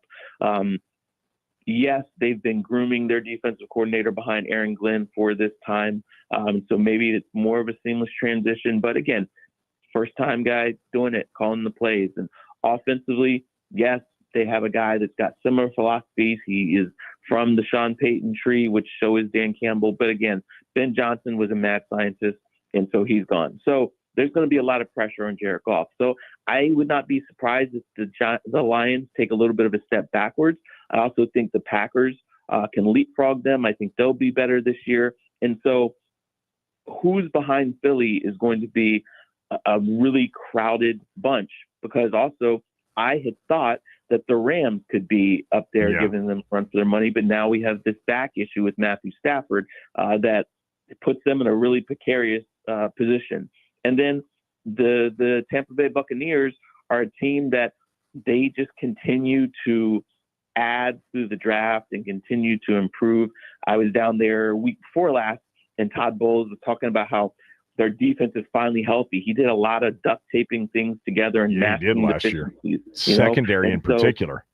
Right. And so now if he's got those guys back and they're healthy, he said, man, we could do a lot more. And so you have Baker Mayfield, who's very comfortable with those guys leading their offense. So I think that the Bucs could be a team that's right up there near the front. Yeah, I'm with you on the Rams too, roster wise. What do you make of the Niners? If they're healthy, what is their upside? Well, the thing is, they've got a lot of young guys. Remember, they purged a lot of veterans. Yep. And so now they have young guys stepping into very prominent roles, which can be good. But again, there could be some hiccups and growing pains and things like that. So I think that they're well coached. Kyle Shanahan gets the most out of them. They have Robert Saleh back as their defense coordinator. He's a great leader and very creative. So I think they're going to get a lot out of them, but I feel like to expect that they'll win their division if the Rams are healthy, I don't think that's happening. Now, say Matthew Stafford, midway through the season, that back he's just not right. Then I think that the 49ers have a chance, but you also have to look, Arizona has been building. They've got continuity. Kyler Murray's in the third year of this system.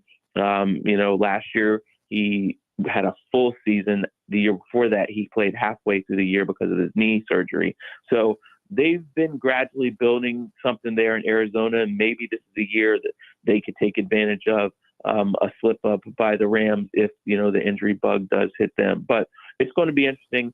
Again, I don't think the 49ers will be awful, but I don't know that we can expect that they could win that division this year, given all the youth that they have.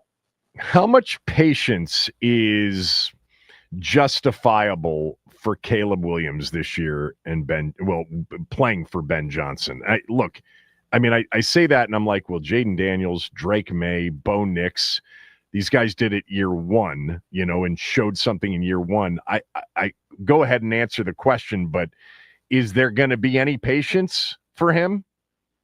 Yeah, I mean, you have to be patient because you just they gave up a lot to get up there to get him. He is the number one overall pick. Last year, he was also in a very bad situation. He had 3 different play callers. He thought he could play hero ball like at USC, and he learned the hard way that you can't do that in the NFL, where defensive linemen are just as fast as you are. And so he's having to learn not only a new language, but a new way of doing things, better decision making. And it's going to be a process. Ben Johnson is very creative, but he's also demanding, and Caleb Williams is going to have to learn.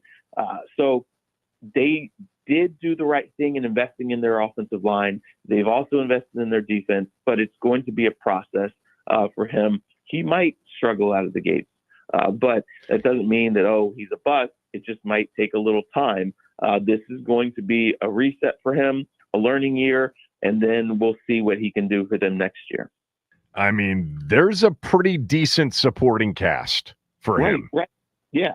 And so the pressure is on him. But again, you have to remember just how ridiculously bad their situation was last year, and that, okay, starting over, young guy, trying to break bad habits and, play within a system. All right. Last one for Mike Jones. Who's this year's version of Washington? 4-13 to something great. A bad team, an expected bad team, but they end up shocking the NFL and they make the postseason. I think the Jacksonville Jaguars. They have a lot of talent, young talent. Last year and the year before last, I felt like Doug Peterson, and we saw this in Philly too, I felt like he won the Super Bowl and then kind of just was very complacent after that. He didn't further evolve as a coach in his tactics. He did well his first year in Jacksonville because things were so awful under Urban Meyer. But after that first year, they didn't take another step forward. Now they have Liam Cohen, who's a young, hungry, really creative and very strong communicator. His offensive concepts really are built on making things easier for your quarterback, and that's exactly what Trevor Lawrence needs. They have pieces on defense, young pieces. They, again, have added some more talent with Travis Hunter, who's going to be intriguing. So I think that they really underachieved the last 2 years, and they have an opportunity to bounce back, contend for that division, and make the playoffs. Thank you. As always, hope you're well. We'll talk soon. All right. Thanks, Kevin. Good talking to you. Mike Jones, everybody. NFL Talk on the Team 980 is presented by Paramount Plus. You can't count on much these days, but you can always count on Sundays with the NFL on CBS and Paramount Plus. Watch your local NFL game live every Sunday on CBS and Paramount Plus all season long. With Paramount Plus, just go to ParamountPlus.com/NFL to get started today.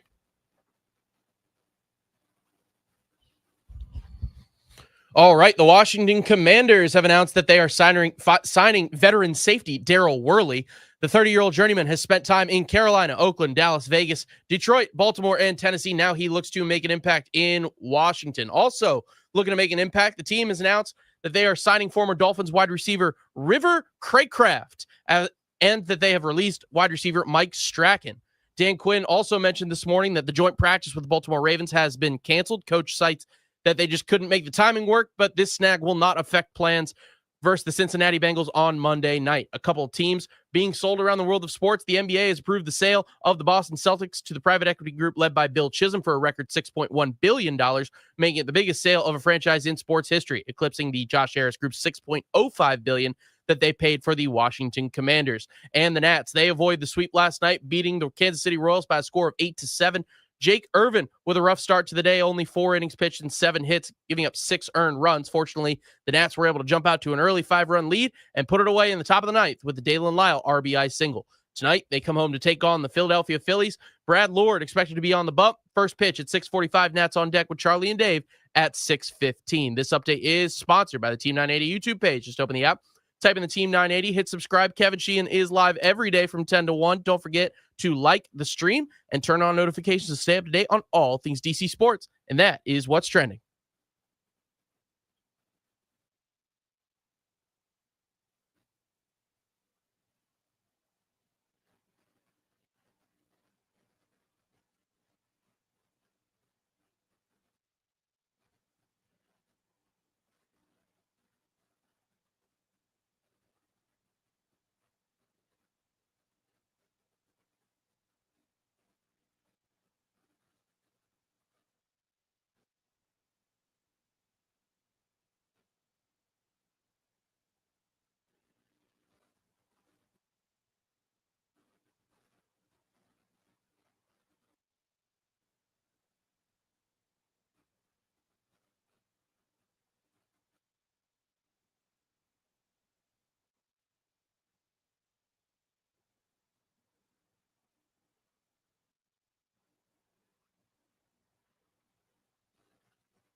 it would. But then the other team's got to pay him. Right. Thank you. Right there, Andrew. Thank you. That part of the variables in this. No other team wants to pay Terry McLaurin $30+ million a season either. They just don't.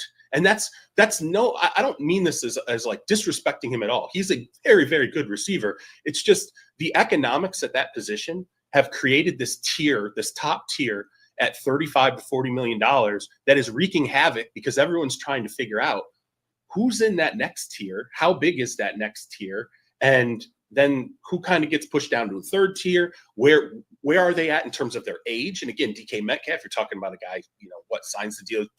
You're at 27, 28. But, all that said, you can't trade him if no other team wants to pay him either.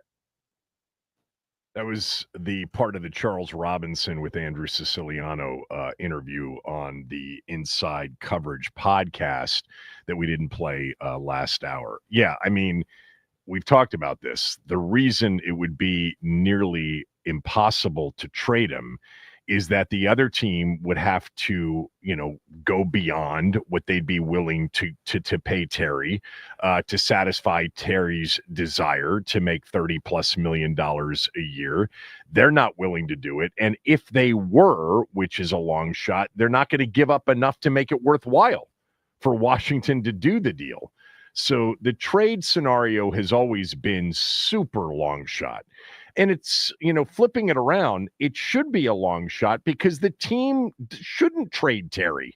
They need Terry. This is a Super Bowl window, possibility year. So they need him. And he's under contract.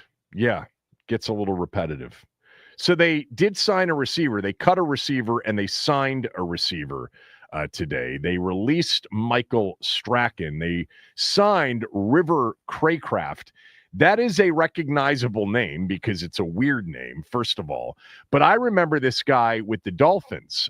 He's, over 6 feet. He was undrafted out of Washington State back in 2017, 2018. He played with the 49ers, so Adam Peters is familiar with him in 2020 and 2021. But the last 3 seasons have been in Miami.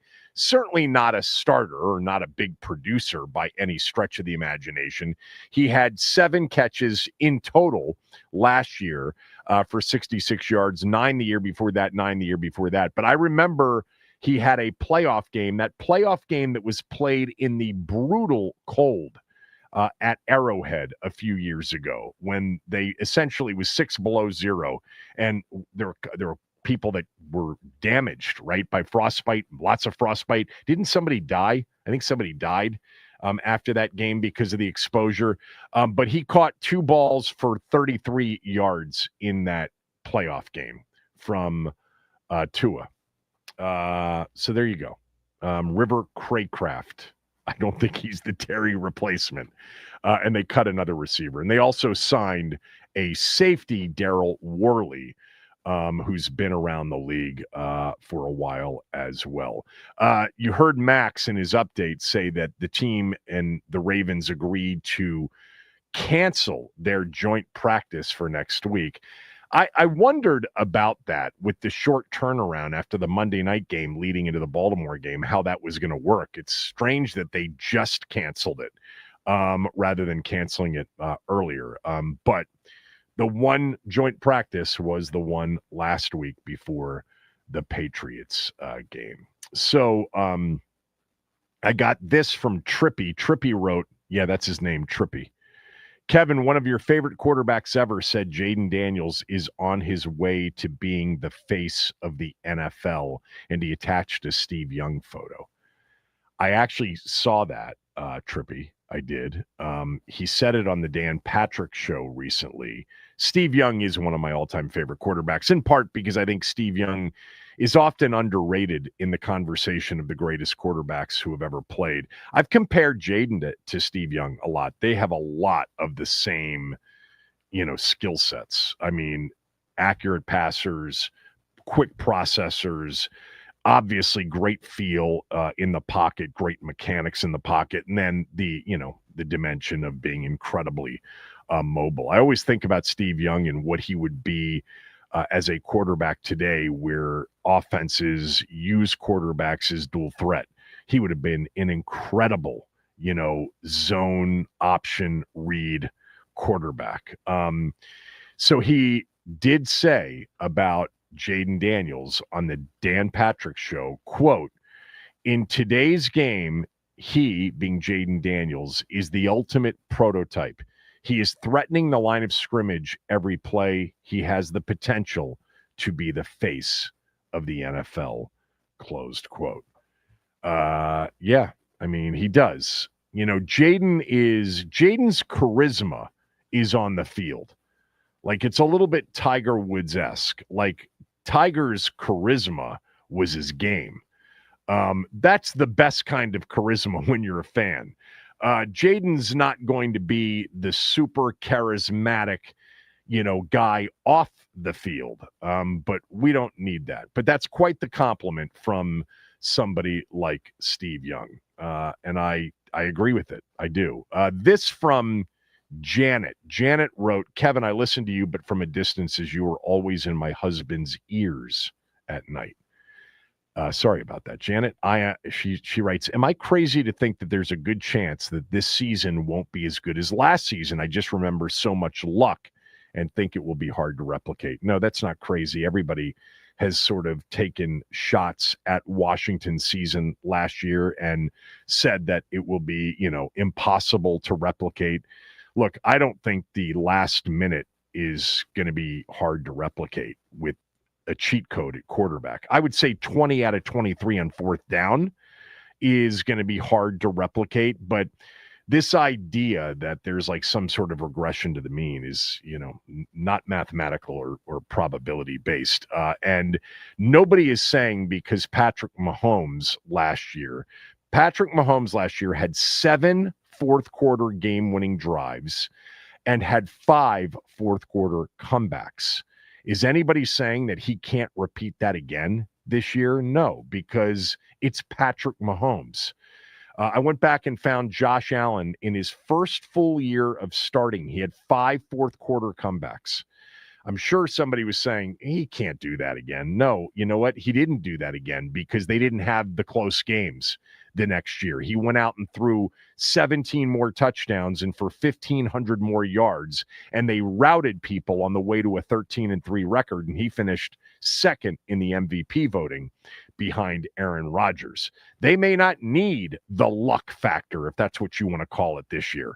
But if they do need the quarterback to deliver in crunch time, there's nothing about, hey, he did it so many times last year, he's not going to do it this year, that makes any sense. He did it over and over again last year because he's really good at that. And there's no reason that he won't be good at that this year. There were some circumstances last year that weren't necessarily quarterback related. The Graham Gano game, the Giant game, him getting hurt on the opening kickoff, them having to go for 2 and go for fourth downs instead of kicking field goals, instead of kicking extra points. Devontae Smith dropped a 3rd and 5 that would have basically iced the game here in December. The Saints had a chance to walk off on a 2-point play that was borderline catchable, but the Pittsburgh game could have gone the other way too, with maybe another half inch of measurement luck. The Dallas game could have gone our way at home had the extra point after the long Terry touchdown been made. So there's a lot of that. But I don't see, when we're specifically talking about the quarterback, that all of a sudden he's going to become less lucky. It's not luck. It's not luck with Mahomes. It's not luck with Allen. This is how they're built. They deliver when it matters the most. They're playmakers when it matters the most. Ben Standig will join me next. He said something about Brian Robinson Jr. potentially not being on the Week 1 roster. We'll get to that next.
not to sound like anybody would care what I'm saying. It's not for aggregation. This is just a guess.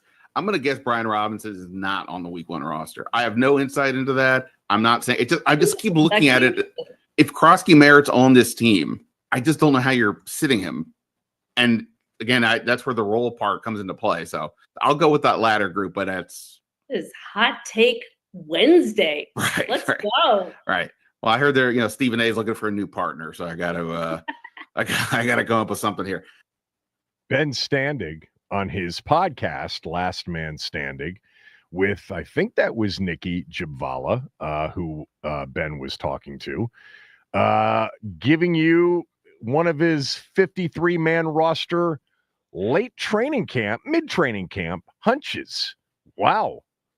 That was quite the, when you said I don't have any insight on it, if you did have insight on it, you wouldn't have said I don't have insight on it. So this is really a Ben hunch. And by the way, your hunches, I think, I don't have, a list of them, but I think they're usually pretty good, more often good than bad. So tell me why you think there's a chance Brian Robinson Jr. isn't on the roster. Yeah, well, to the point of the hunches. By the way, that was weird hearing myself on my own podcast on your show. I was like, wait, what is going on here? It was like Inception. Last year when Jahan Dotson played extensive snaps in the first preseason game, my red flags immediately went off, and combined with some other things I've been observing led me to think, hey, I think he's going to get traded. And then obviously he did. I remember back in May, somebody in a mailbag I was doing asked me who might be this year's Jahan Dotson. And the name I came up with was Brian Robinson. And that was before Krosky Merritt really kind of blew up. And I think there's a few reasons. Big Rob is obviously a fine player. If he's the starting running back, they've got a power guy who can run between the tackles, pick up the short yardage, combined with Eckler on the outside. It's a fine combination. But I think B-Rob is limited as your main back to what you can do with him. I think he's a better pass catcher than he's shown in his career, but he still didn't have many receptions last year. He's not some great pass blocker either. So when he's in there, you become a little more one-dimensional, like in, say, a 3-receiver set. And I think they want to have people out there who can give you all downs if they're out there, so you don't quite know what there are. Eckler does that, but you only want to play him, a limited amount of times. Then you've got the Krosky Merritt aspect. I don't want to go overly crazy, but I feel like we already have. He's looked really good. And I don't know, if he's going to make the team, how much different is it between him and Robinson at the moment? Again, we've only seen a little bit, and he got his shoulder hurt in the preseason opener, right? And he hasn't really practiced since. So, there's a lot of variables here. We got to see how he rounds out his overall game. But you look at him, and you look at, they had Eckler, McNichols, Chris Rodriguez. He's always sort of the afterthought here, and not saying he should be starting or anything, but he every time he plays, he always looks like he gives you a pretty good job, and he's similar to Robinson as well. So I think I don't know. I just keep thinking I don't know how much different it's going to be if Robinson's not in there versus the other guys. And Robinson's going into the last year of his deal. If they actually were to cut him, I'm not saying they would, but if they did, they actually save almost his entire salary. He only has, I think he's getting like 3.5. I think it's like 3.6 on the cap, and only got 200,000, a little over 200,000 is dead money. So in a world where they're dealing with the Terry McLaurin thing, I don't know how much a $3 million extra means, but I don't know. It could mean something. It's for this year, but whatever. Anyway, so there's a lot of different reasons why I think it could happen, and just the more I put it all together, watching backs here, I don't know. I just keep picking. There's a little more. He has more playmaking, can play all three downs more than he can, and that's kind of where I'm at right now. Yeah, wherever you were 30 seconds ago, get back to that spot, because as you were moving out in Ashburn, you were breaking up a little bit.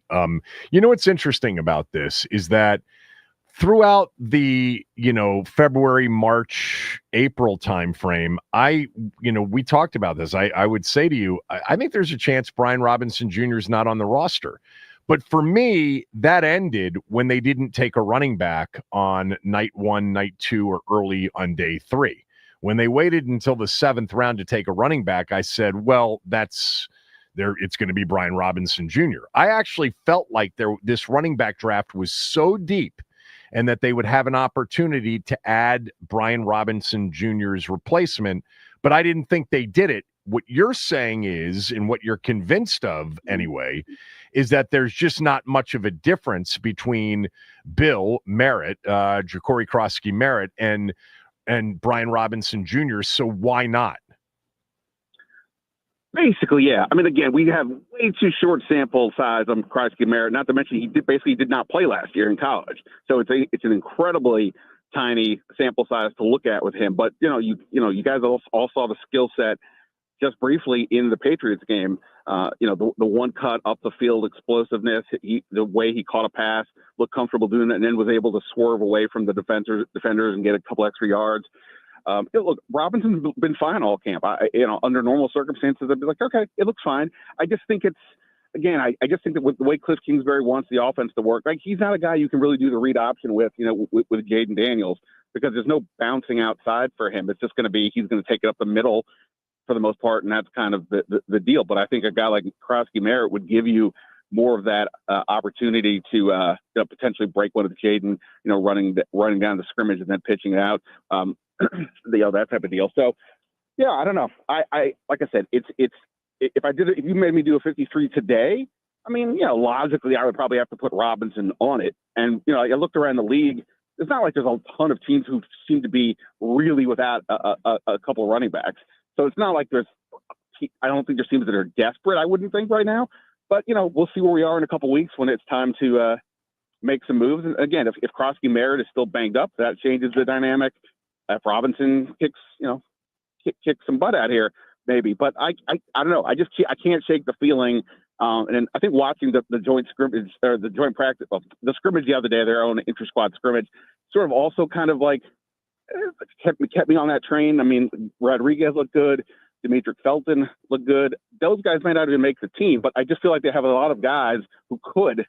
And so, it may not be the worst idea to get somebody in there stylistically who fits you better than Robinson does. Right. Ben, of course, is now on Substack. You can find out all about that and link to it at Ben Standing on X on Twitter. So they practiced today. Quinn also talked before practice, and I'm curious as to why this joint practice with the Ravens wasn't canceled earlier. What took them so long to realize it was going to be a tough week logistically?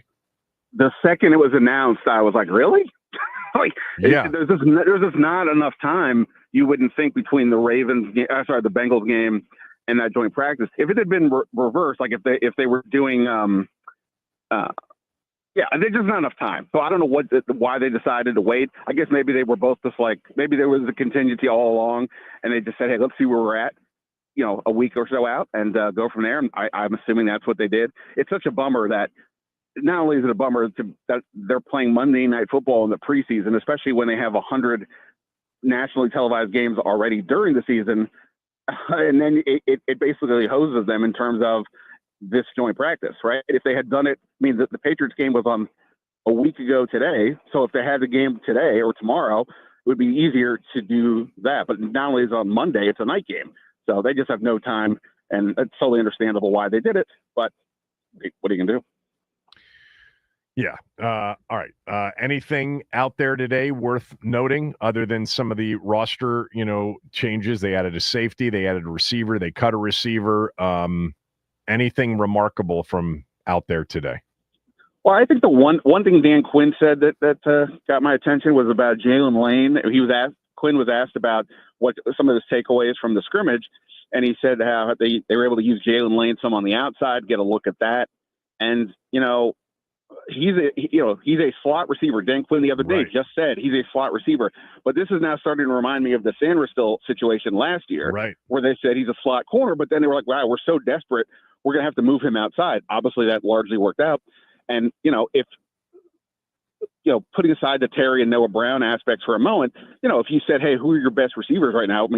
Deebo Samuel, and I would say Jalen Lane, if for no other reason, that the element of speed, with Jaden Daniels' accuracy would be pretty fun. So if they got to figure out a way to get him and Debo on the field, somebody has to play more outside. You're pretty much not going to move Debo, right? Because he's well established, and and so this kid, okay, what can he do? He's got the speed.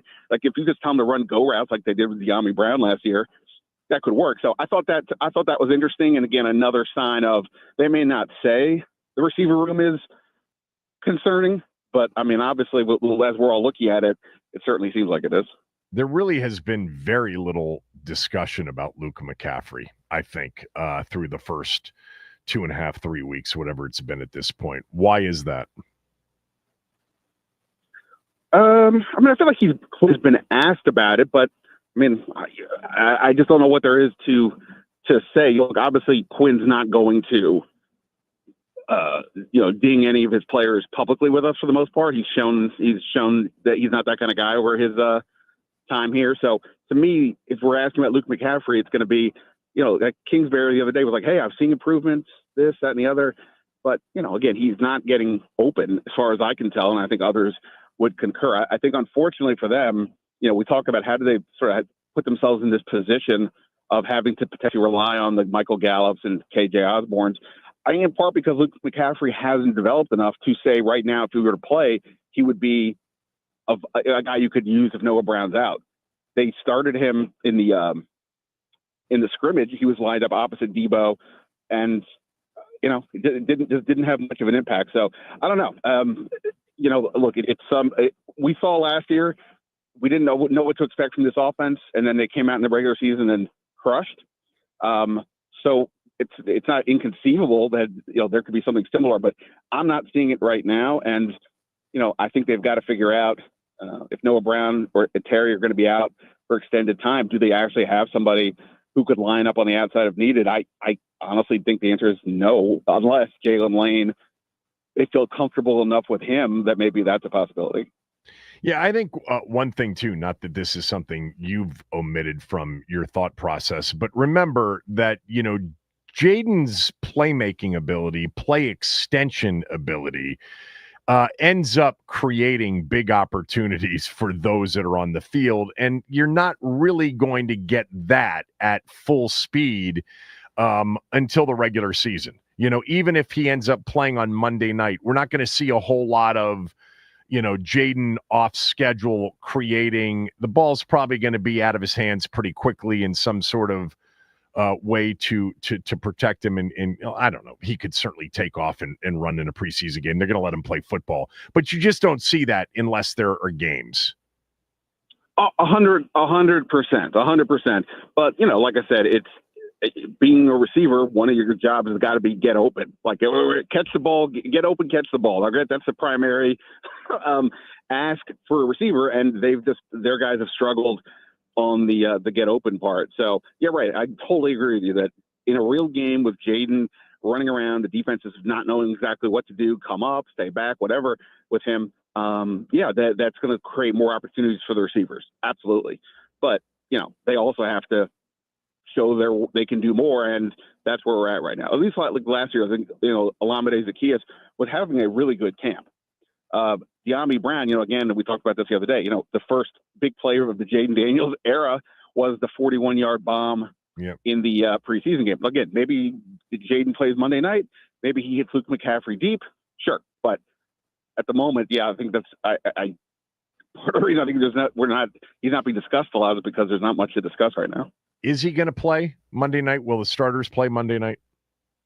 Quinn said that he would expect some of the starters to play. I think the fact that the Ravens joint practice got scrubbed probably makes that even more likely. But we'll see. Like right now, they're doing this jog through. I didn't see Laramie Tunsil. I didn't see Zach Ertz. Didn't see Von Miller. That could be an indication that they want to get some of these other guys because today is essentially the first day of practice. If this was like a true game. And, it may be a sign of, hey, we're going to play some of these other guys and let the vets rest because we don't need those guys out there. But Jaden's out there today, and I would imagine he's going to play at least a little bit. Team 980 training camp coverage is brought to you nationally by Geico. Switch and save, get more with Geico. All right, let's talk a little bit of Terry. There's been some Charles Robinson sound? John had this story yesterday.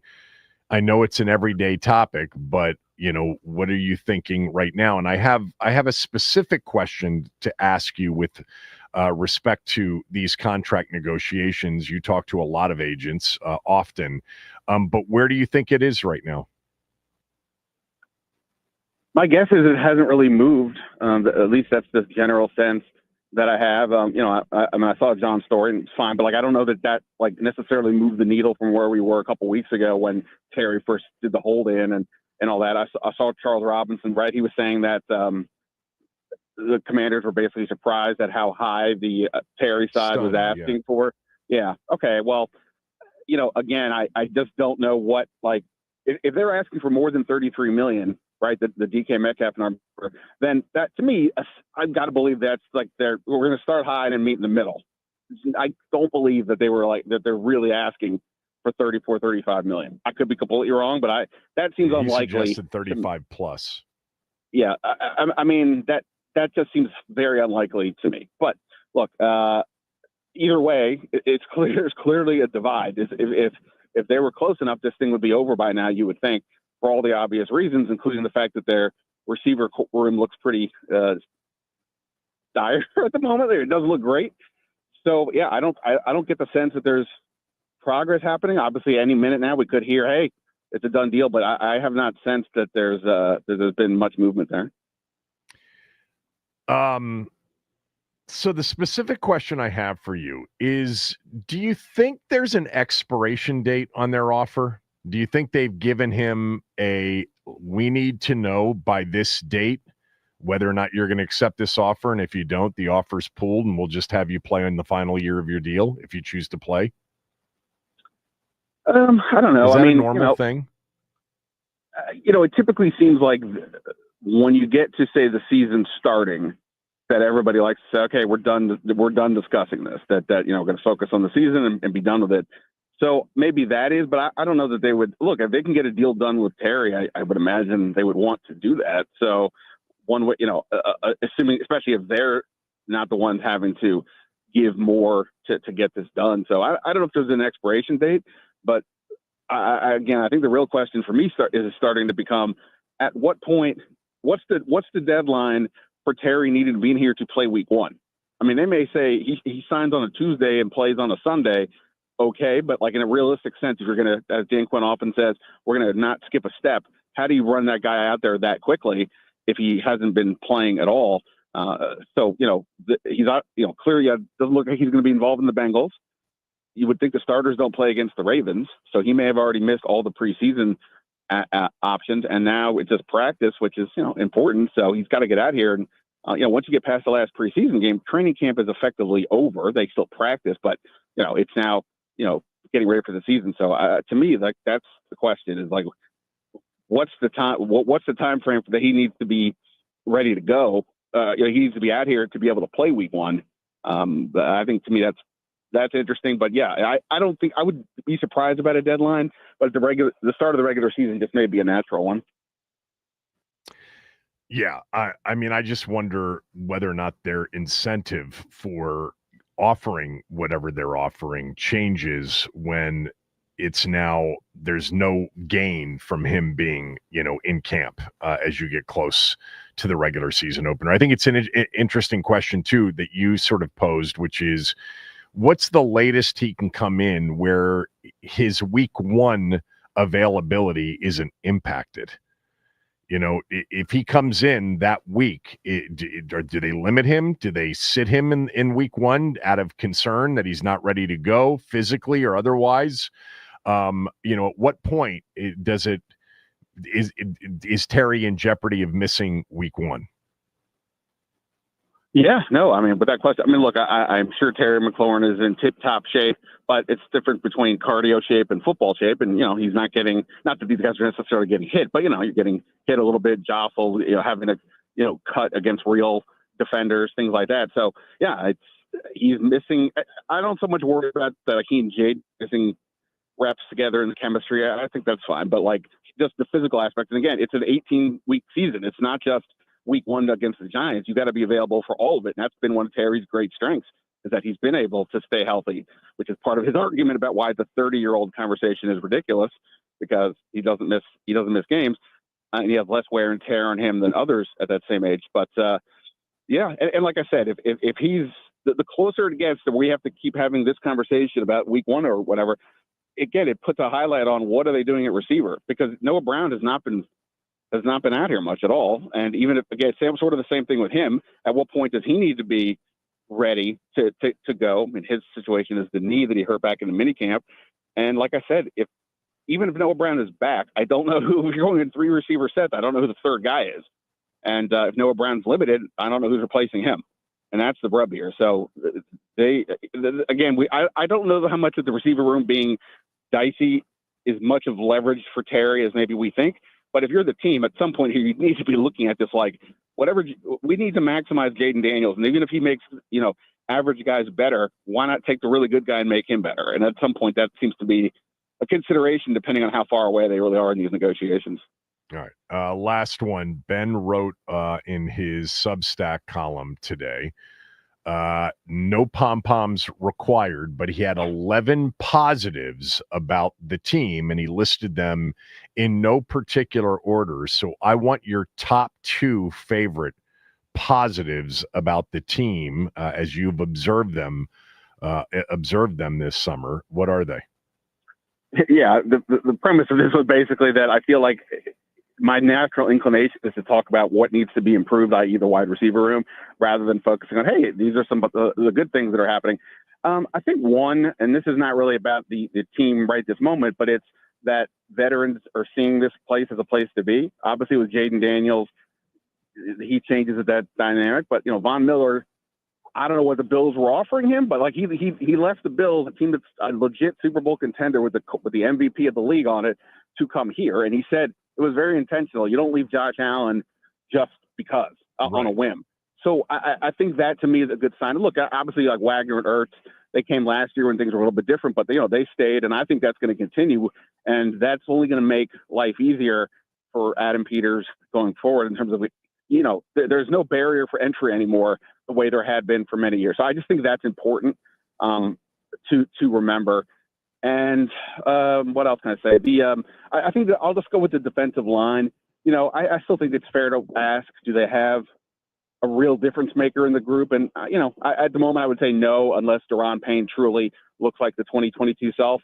But from what I've seen, I think they've gotten enough depth, and it's like a quantity over quality situation where they've raised the floor. I'm not saying they've raised the ceiling, but I think they've raised the floor of what this defensive line room can be. And if that's the case, combined with, having these 2 cornerbacks that can press, and that allows Joe Witt to play a style of defense he wants, press corners with a lot of guys, chasing after the quarterback.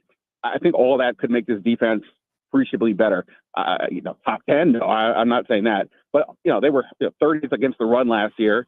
And the pass coverage, it feels like the only reason the pass numbers didn't look so bad is because everybody kept running on them. Right. So I think they should be better. And I think the defensive line depth has a lot to do with that. I mean, they've got 4 tackles that seem, pretty legit. I mean, Dorrance Armstrong to me has looked good. He looks like he's continuing the momentum that he had in the playoffs. You combine that with Luvu, with Von Miller, et cetera. And, I think the floor has been raised, and we'll see about the ceiling. All right. Thanks for doing this. To read the other 9 positives, subscribe to Ben's Substack. Go to @BenStandig to get the link. Appreciate it. Of course, man. Thanks for having me. You're going to hear some Fred Smoot when we come back. Kevin Sheehan Show, the Team 980 and the Team980.com.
All right, joining me now, and back by popular demand, every time Fred is on the show, I get no less than 24 tweets saying, could you do this weekly with him? I can't do it weekly with him because he's so busy. He's got about 35 different jobs.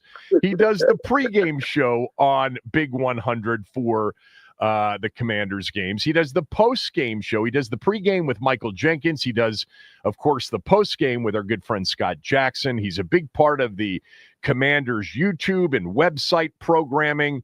You can follow him on X at FSmoot21Sean. And, of course, everybody knows Fred because he was one damn good cornerback for 7 seasons here as a Washington Redskin. So before we get to some of your observations of the team so far this summer, I wanted to start with this. During your career, when you were playing, is there a player that comes to mind, a young player, a draft pick, an undrafted free agent, that when you saw him for the first time during training camp or maybe even the offseason leading up to training camp, you knew you were watching a future star?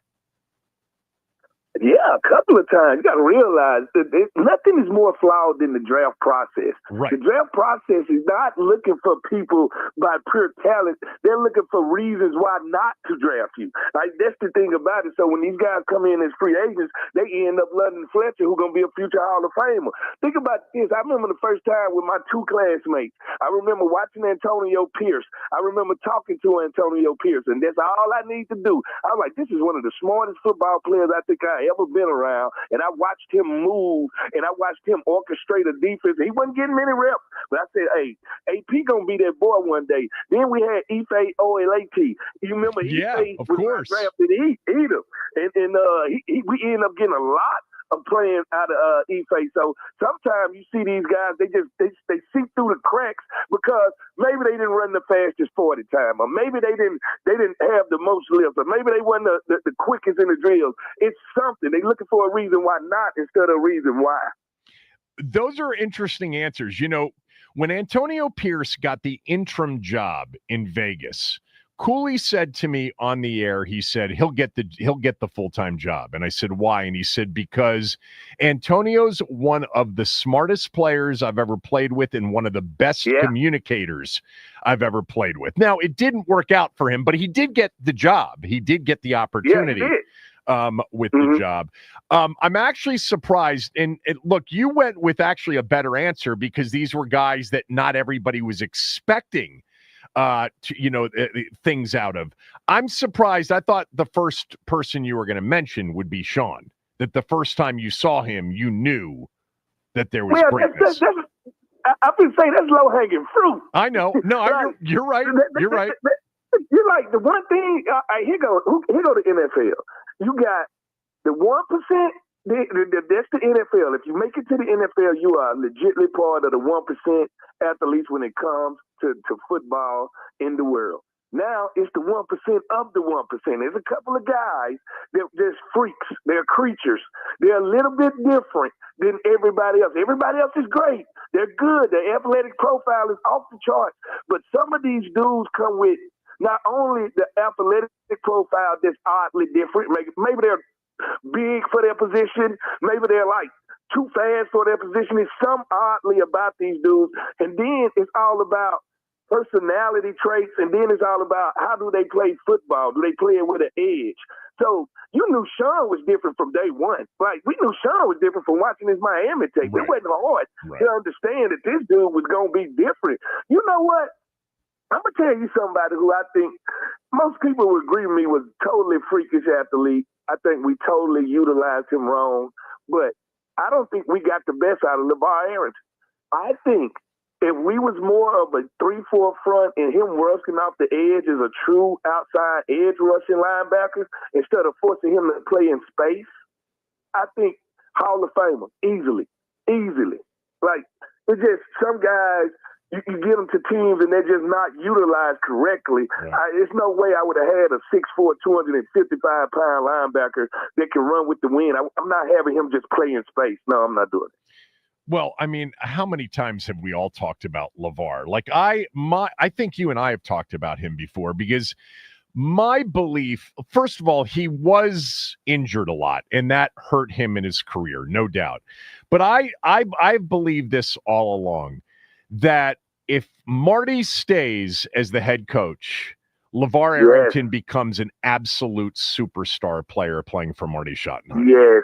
Yes, you are correct. Because Marty really had bent us to his wheel. Marty had us where he wanted us at the end of the year. Right. People might remember that alpha start to that year, but we really got the rolling, and you got to realize that was with Tony Banks at quarterback. Yeah. So it ain't like we had the most explosive offense, but defensively between Camp, LeVar, we still had Bruce Smith rushing the passer. We had some dudes that could go out there and make some plays, and we made some plays on the back end. Let me tell you something. That season, and I know we've talked about this season before, but, it's the 0-5 start. And by the way, LeVar turns it around with the pick 6 in Carolina against the Panthers. Carolina. All right. And, yes, against Carolina. Yes. And that starts a 5-game win streak with, as you said, Tony Banks and Kent Graham at quarterback. And the game that I'll never forget was the game in Denver. All right, this is your rookie season. It's cold. It's sleeting out. Tony Banks is over there shivering on the sideline, and Kent Graham comes in, and you guys shock Denver on the road to get to 5-5. That team in that moment looked like a playoff team. Yes. We really got the rolling. And like you say, it was more, we was not singular, we was more the sum of our parts. Right. It wasn't glaring. Now, what we did have was the running game through Stephen Davis. Yes. Like that's what we could lean on, and we could lean on that like anytime, any weather, anything. We had that. Yeah. The game that killed us that particular year was going for 6 in a row at home against the Cowboys. And by the way, we were 9-point favorites, 9 or 10-point favorites at that point because the Cowboys weren't very good. We lost that game. Do you remember who quarterbacked the Cowboys that day? This is that was one Quincy Carter who actually kicked off on the sideline. Yeah, Quincy Carter was the quarterback. Yes. Dave Campo was the head coach. Yes. I remember that game like it was yesterday. We had a real good game on defense. We made some turnovers that we couldn't get past. Yeah, that ended up being the difference, really. In 8 out of the final 11 with Tony Banks and Kent Graham. And anybody that, knew even a little bit about football was like, well, this thing's heading in the right direction. Marty's about to turn around another franchise like he does all the time. And then Dan wasn't having enough fun and decided that he'd move on from a guy that would have won double-digit games many times, and you guys would have been in the playoffs for many seasons to come. All right, so you answered that question that I gave you. I want the opposite of that, and I know that this is harder, but was there a player that came in as highly touted as a young player, high draft pick, maybe a highly paid free agent, that you knew the first time you saw him, he wasn't what the front office thought he was? Oh, so you want me to be GM and put it on out there? Yeah. It's a couple of guys. Let me say this. We have not had a good go when it comes to receivers, last name Dotson. Maybe we should not draft. Yeah. We've tried twice. Right. All right. Just so you know, Josh Doxson, when they picked him, I thought he was going to be a star. It's the one I absolutely was dead wrong, but my son was at TCU. I had watched every game, and I'm like, this dude's big. He's an athlete. He's got hands, but he just didn't love football. That was his problem. But, listen, I kind of watched him practice, and I was like, no problem. I don't think a DB gonna have not a problem with him. Like he poses no threat. Yeah. Like I was like, I don't know what why he was so highly touted. I don't know. Maybe going against Big 12 defensive backs at that time. Right. I don't have a clue. But when I saw him and I saw him run, I was like, no, this ain't it right here. This is totally not it. Yeah. So like we haven't done good in that department. We might need to stay away from that. Who else did I see? I'm trying to think when I played, when I was like, nah, that guy ain't gonna work, because I'm big on college football. Right. So I was always watching. I'm gonna tell you, people, I ain't gonna say that I knew was a bust. I'm gonna say that I was shocked didn't work out. How about we rephrase that? Okay. All right. Well, that's different, but go ahead. This is one draft where we picked the right picks, but none of them superly blossom out. And that was the second round where we had 3 draft picks, I think. That was Malcolm Kelly. Devin that Thomas. Was Devin Thomas and Fred Davis, right? Right. Yep. All right. Here go the thing. If Malcolm Kelly knees actually gave him a chance, he was going to be good. So you got that one right, but you didn't get the health part right. Right. Devin Thomas should have been converted to a safety or corner from the first day he practiced. You are going to move him from wide receiver as a high second-round pick. Wide receiver out of what? Michigan State? Yeah. And you're going to move him to defense. Yes, I'm gonna move in the defense because he had a defensive mentality. Okay. He was rough. That's why he was so good on special teams. Right, he was. Yes, listen to me. Sometimes you just gotta know how to the two positions that get misplaced a lot is wide receiver and corner, because sometimes it's hard to tell the difference between the two. And this guy's skill set and mentality laid more to defense. And if they would have played him on defense, he probably would have had a 10-year career starting at defense. I think he would have been that good. All right, so you miss positioning him. And then with Fred Davis, we all know how that went. Sleepy. He couldn't get up on time. By the way, would you have been a good receiver? Yes. Because you had great ball skills. Yes, I would have been a great receiver. I got some plays in at Mississippi State, played wide receiver in high school. Only reason I chose it, me and Santana talk about this all the time. I was like, Tanner, the only reason I chose cornerback over wide receivers is because I don't want a quarterback to control my destiny. Right. So I'm going to control my own destiny. And at wide receiver, I'm one bad college quarterback away from y'all not even know how good I am. Right. That 2008 draft, I mean, for many years, I would reference it as maybe one of the worst NFL drafts of all time. If you look at that draft, 10 players selected, and the only guy that had any sort of career was Chad Reinhardt. Okay, in terms of the number of games. I mean, Rob Jackson and Chris Horton played a little bit here and there. But you mentioned Malcolm Kelly. They knew he was hurt when they drafted him. So it was a bad draft. But you're saying that Malcolm Kelly and Devin Thomas had some redeeming potential. Yeah, potential. Yeah. Potential most definitely had off the chart potential. Fred Davis off the chart potential. He was an athlete. It wasn't the Fred on the field. It wasn't the Fred on the field. It was the Fred off the field. So it was different. and then you gotta also realize. I always tell people this. I don't really believe in bad children. I believe in bad parents. All right, so that's where it starts from. So everything starts from how the franchise is being ran. Like, we didn't have a franchise that was good enough to nurture Fred at that time and make sure everything was right and have some checks and balances. So it was all about how everything was ran totality-wise. You said that it wasn't Fred on the field, it was Fred off the field that was the issue. You said that like you're familiar with that description. No, well, it's no secret. I'm just saying, listen to me. When I say Fred was a matchup problem on the field, I'm talking about you. I'm talking about you. Oh, if your name Fred, you probably got both parts of it. You got let me just say this. Probably a Minnesota fan has a different view than someone like me, a lifelong Redskin fan, because you were awesome here. All right. Well, so those are good answers. All right. Let's get to this team. Where are you on the Terry standoff right now? Man, you know, as an ex-player, I think we so numb to it that we don't really, it's not really in our peripheral when somebody has business to handle.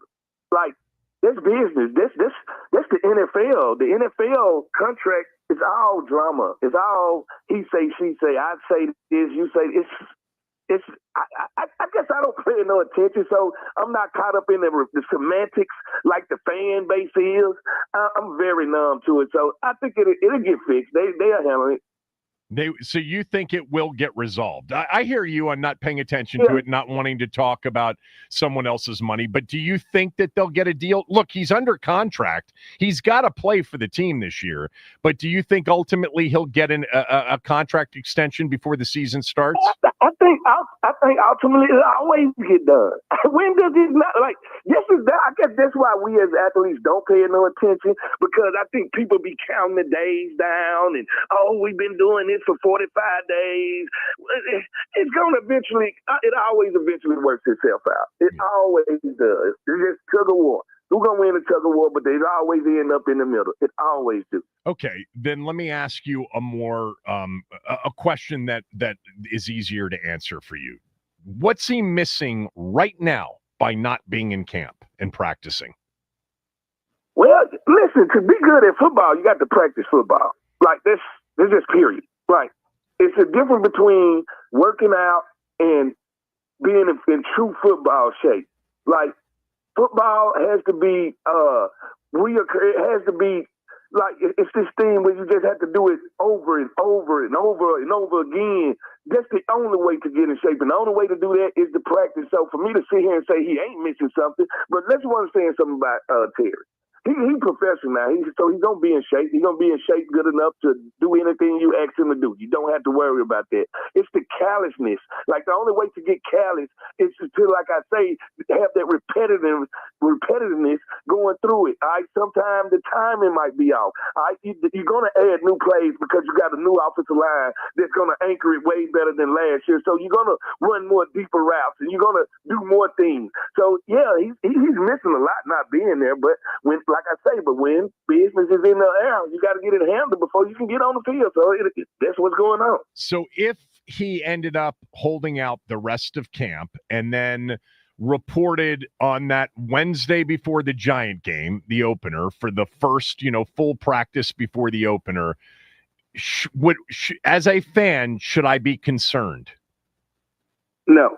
He's a professional. He will be ready. Okay. Like I told you, he will be ready. Right. One thing you don't have to worry about with Terry is he going to be ready? Is he going to be up for the challenge? You don't have to worry about that with Terry. He will be ready. All right. The player that has stood out the most to you, because you've been watching a lot of these training camp practices, joint practices, preseason game, etc. Give me the player on offense first that has stood out the most to you, you've been most impressed with. All right. Of course, Merritt has been good. Dollar Bill has been good. All right. Mm-hmm. I like what I see with him, and I always tell people, I don't know why people are so caught up in where we're drafted at. That don't mean that's what type quality player is. You find a lot of quality low rounds and free agents. You got to realize we got a guy that has no treads on the tires from last year. You're talking about a guy with spring in his step, can run downhill, can make it happen. I'm very eager to see him run behind that first offensive line. I'm going to tell you this. Ja'Cory Brooks, the wide receiver, has been making plays every chance he gets a chance to make a play. Like, every chance he gets on the field. And, of course, because Terry's not there, he's been getting a lot more chances to get on the field. So I guess if you got one underlying good thing that's happening because he's not there, there's a lot of other guys that get a chance to show that they can go out there and play also. So I would say him, Jalen Lane has been also making plays. So I would say those two wide receivers, and I would say Bill most definitely. They stand out as young, they got some explosiveness behind them that you don't see sometimes. Let me just give you one, legitimate stat about seventh-round running backs. In the last 10 years, there's only one running back that's been drafted that has contributed anything meaningful to a team, and that's Isaiah Pacheco in Kansas City. Every other seventh-rounder is either out of the league or has been an insignificant player on teams. So it's a long shot at that position to be a seventh round contributor. I'm listening. Well, Professor, let me counter. Let me counter. Okay. We talked about unique situations, right? Right. Didn't we talk about that? I told you the unique situation of this kid not being able to play his senior year in college, right? Yep. Everybody agreed that if he played his senior year in college, that he would not be in a 7th-round pick. He would have been more of a 4th, 5th round, 3rd-round pick maybe. Right. So the talent was there. The unique situation is there. Most of those 7th-rounders didn't have that unique situation. All right, we all know how running backs go when it comes to tread on the tires. All right, most of them that rush for the most yards in college usually don't be great in the NFL. Too much tread off the tires. This guy has a lot of tread on the tires. So I would counter your 7th-round statistics and say this. Yeah. The Smoothionomics is going to make this, because I like to do people first when it comes to football players, and I think sometimes people take the people prospect out of that.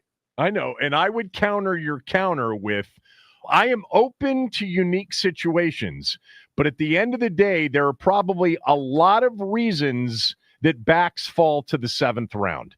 So bottom line is, I gave you the numbers on 7th-rounders over the last 10 years. All right.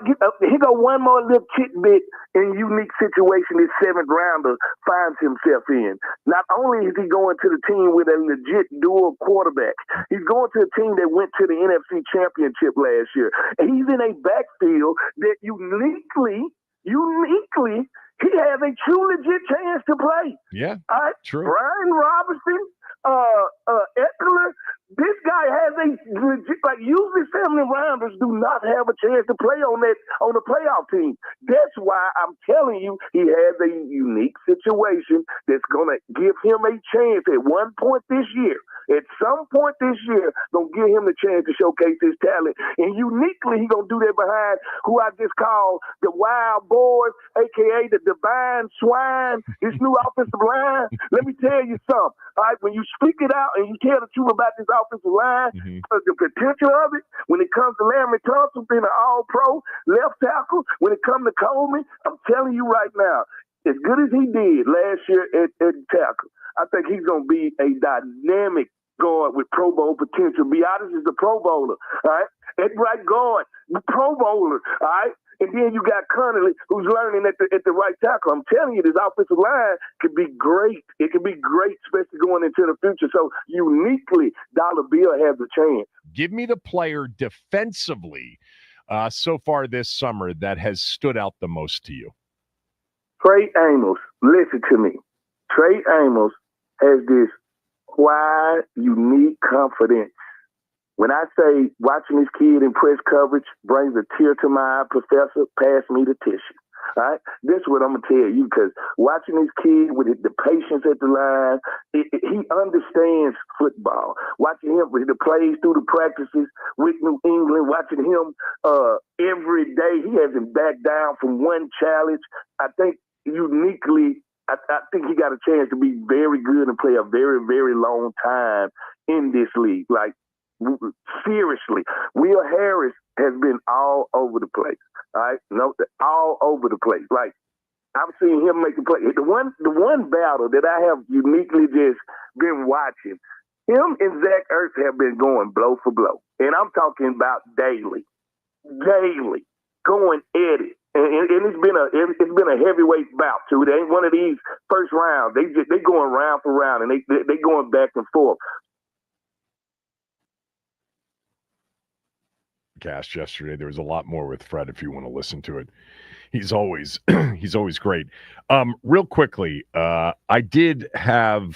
just put out a text to a couple of agents, and I just asked the question that I brought up yesterday: is it typical for there to be an expiration date on a contract offer? And they both said yes, it's very typical. And I said, what would it be for Terry at this point? And they said, more likely than not, the start of the regular season or something approaching the regular season where the team says, take it by then, or we're going to, pull the offer and we're going to focus on the season.